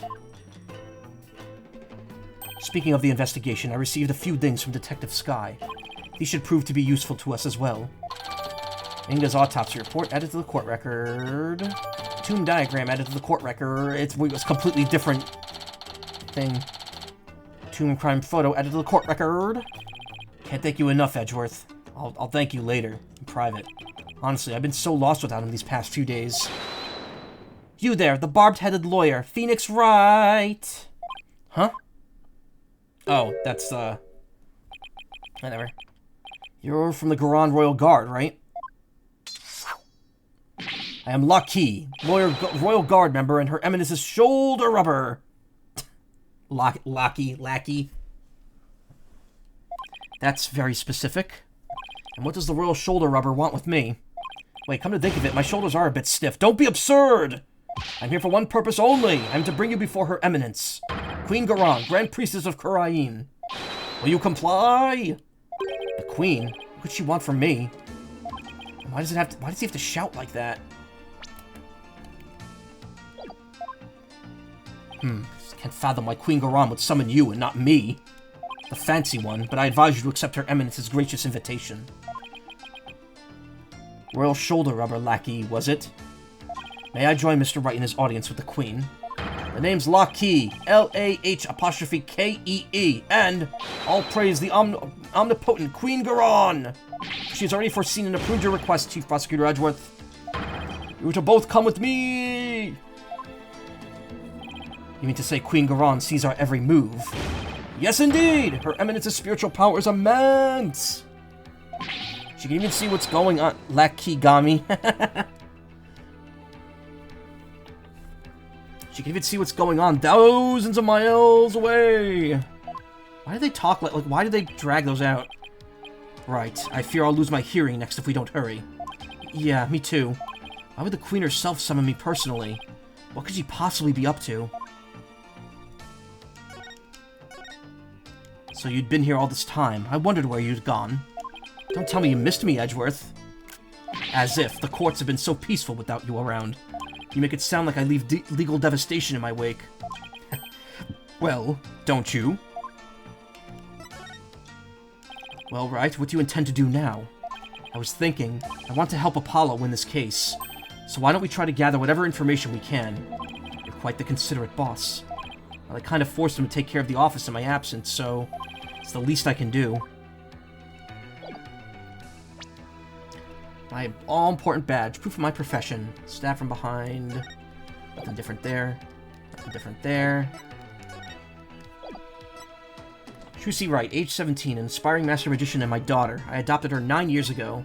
Athena Sykes, newest lawyer at my office with a background in psychology. Apollo Justice, a reliable subordinate at my office, serious and hot-blooded, with vocal cords made of steel. Chinese prosecutor and monk. Leader of the Defiant Dragons and Apollo's adoptive father. Defiant Dragons XO and Dirk's right-hand man. He will laugh at just about anything. Detective with a love of science, she finally achieved her dream of becoming a forensic investigator. The district's chief prosecutor and my childhood friend. We used to go head-to-head back in his courtroom days. Practitioner of the Karine channeling technique. We used to take on all sorts of cases together. He was killed during the hostage exchange. They say she possesses immense power as a spirit medium. Still at it, I see. I guess borders mean little in the face of your incurable habit. Well, I heard you used to present evidence left and right during your investigations, too. That was a long time ago. Besides, who did you hear that from? Oh, I have my sources. Oh? Well, tell your source that I look forward to his next salary review. It's ironic that the man tasked with uphold... Yep, that's right. Gumshoe is still alive. Thank God. We just haven't seen him. It's ironic that the man tasked with upholding the law should end up breaking it.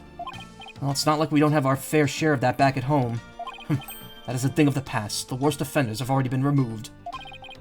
Now that you mention it, wasn't Gaspin Payne expelled from the prosecutor's office? Yes, he was a particularly troublesome individual. I was shocked to see him resurface here in Karain, and with considerable sway, no less. Just hope he doesn't end up making a mess of things here as well.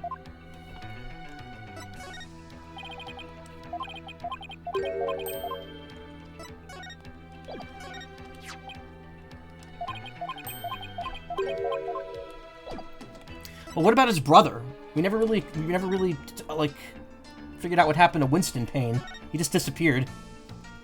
There appears to be many temples in the area. Yeah, there are always a lot of monks and worshippers praying here. And then there's tourists like us. It's unfortunate that we have more pressing matters to attend to.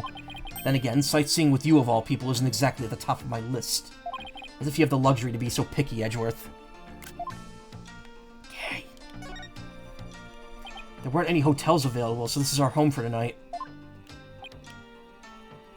I suppose it will do. It's a bed to sleep in and a roof over our heads. Sorry to disappoint you, but there aren't any beds here. We'll have to sleep on the floor next to a bunch of strangers. What? Tell me there's a shower at the very least. Kitchen sink works just fine, I hear. Of all the... Right, you will work to bring this case to a swift resolution. The sooner the better.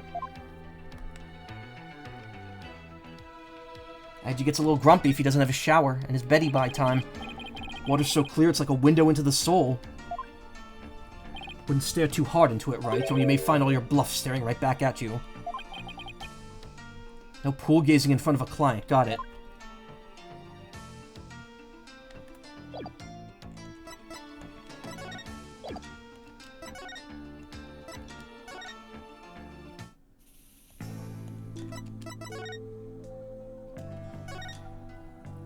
All the guards asleep. Here I thought he was stoically doing his duty. Impressive. Yeah, hotel not detected. This bell must be for summoning the guard. Bet one of your detectives will come running if you rang it. Let's find out, shall we? They're not seriously going to show up, are they? Haha, duty.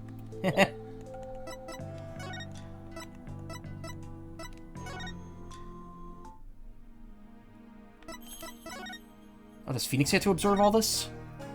Paul and Athena are already working this area. Edgeworth and I should try someplace else. Okay.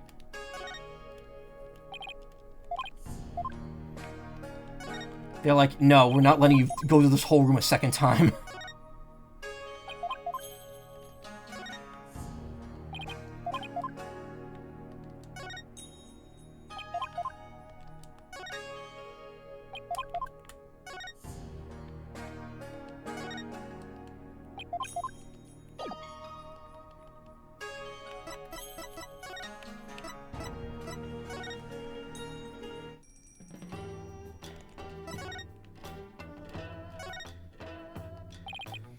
Mara's tomb, the scene of Inga's murder. Poor Maya was held captive in there. I think she was actually being held here in Kurayin. If only we had found out sooner. No point in dwelling on that now. All we could do is keep moving forward. Yes, of course. This place is decorated with all sorts of colorful flowers. And that view from the veranda looks like it would be amazing. If I had to guess, I'd say Rafa must live there. Meanwhile, Apollo's like, oh, no, couldn't be. What a beautiful place this is. I'd be enjoying this a whole lot more if we weren't investigating a murder. Commoners aren't normally allowed to access the royal residence, you know. Under ordinary circumstances, it would be impossible to take in such a spectacular view. Though murder is certainly a unique reason to be offered such a rare opportunity. What a gaudy building. Looks like something you'd appreciate, Edgeworth. For the record, Wright, I have absolutely no interest in such ostentatious things. This is the man who rides around in a red sports car wearing that frilly cravat thing. This overturned urn spilled its water all over the place. It was already knocked over when we got here earlier this afternoon, so I could rule out Athena, at least. Right. What does it say about you if your first suspect is your own subordinate? There are footprints coming from this residence. Too bad they just kind of end. Wonder who made them and where they went. Garan Palace, the heart of the kingdom's government and religion. Yes, the two are inseparably intertwined here in Kurayin. The religious beliefs of its people touch every aspect of their lives, including legal affairs. Right, like how they commune with spirits in court. I suppose Kurayinism is the glue that binds their faith, laws, and politics together. It may seem strange to foreigners like us, but for them it's perfectly natural.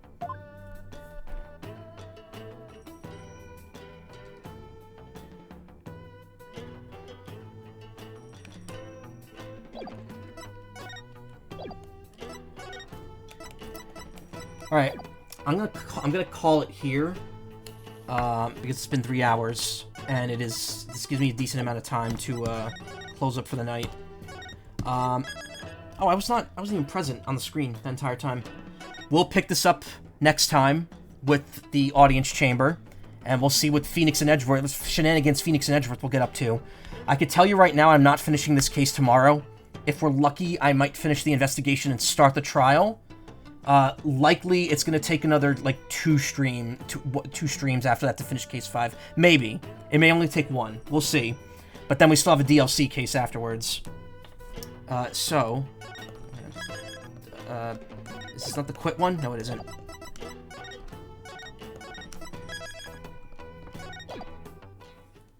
So I'm going to wrap it up for tonight.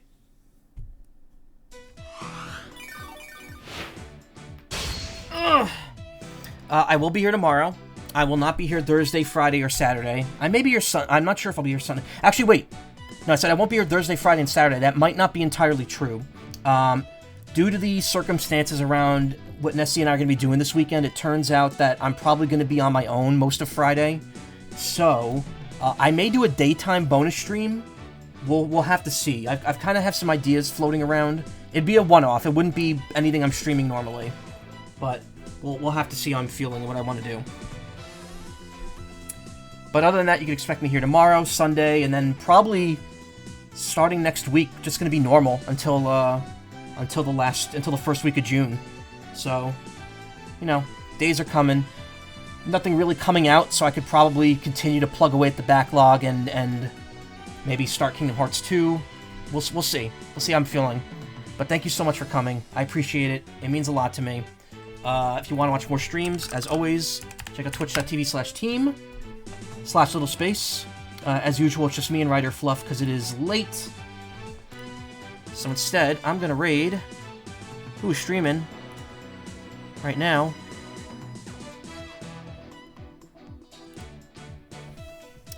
I wish that person I was going to stream the other day was on right now. I would have raided them.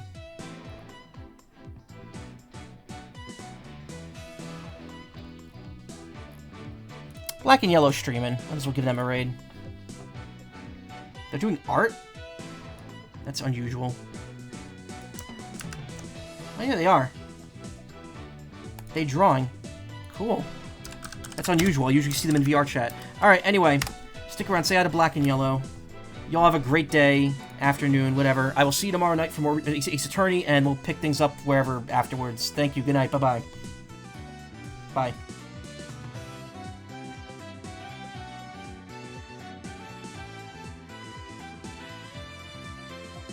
These men are pawns.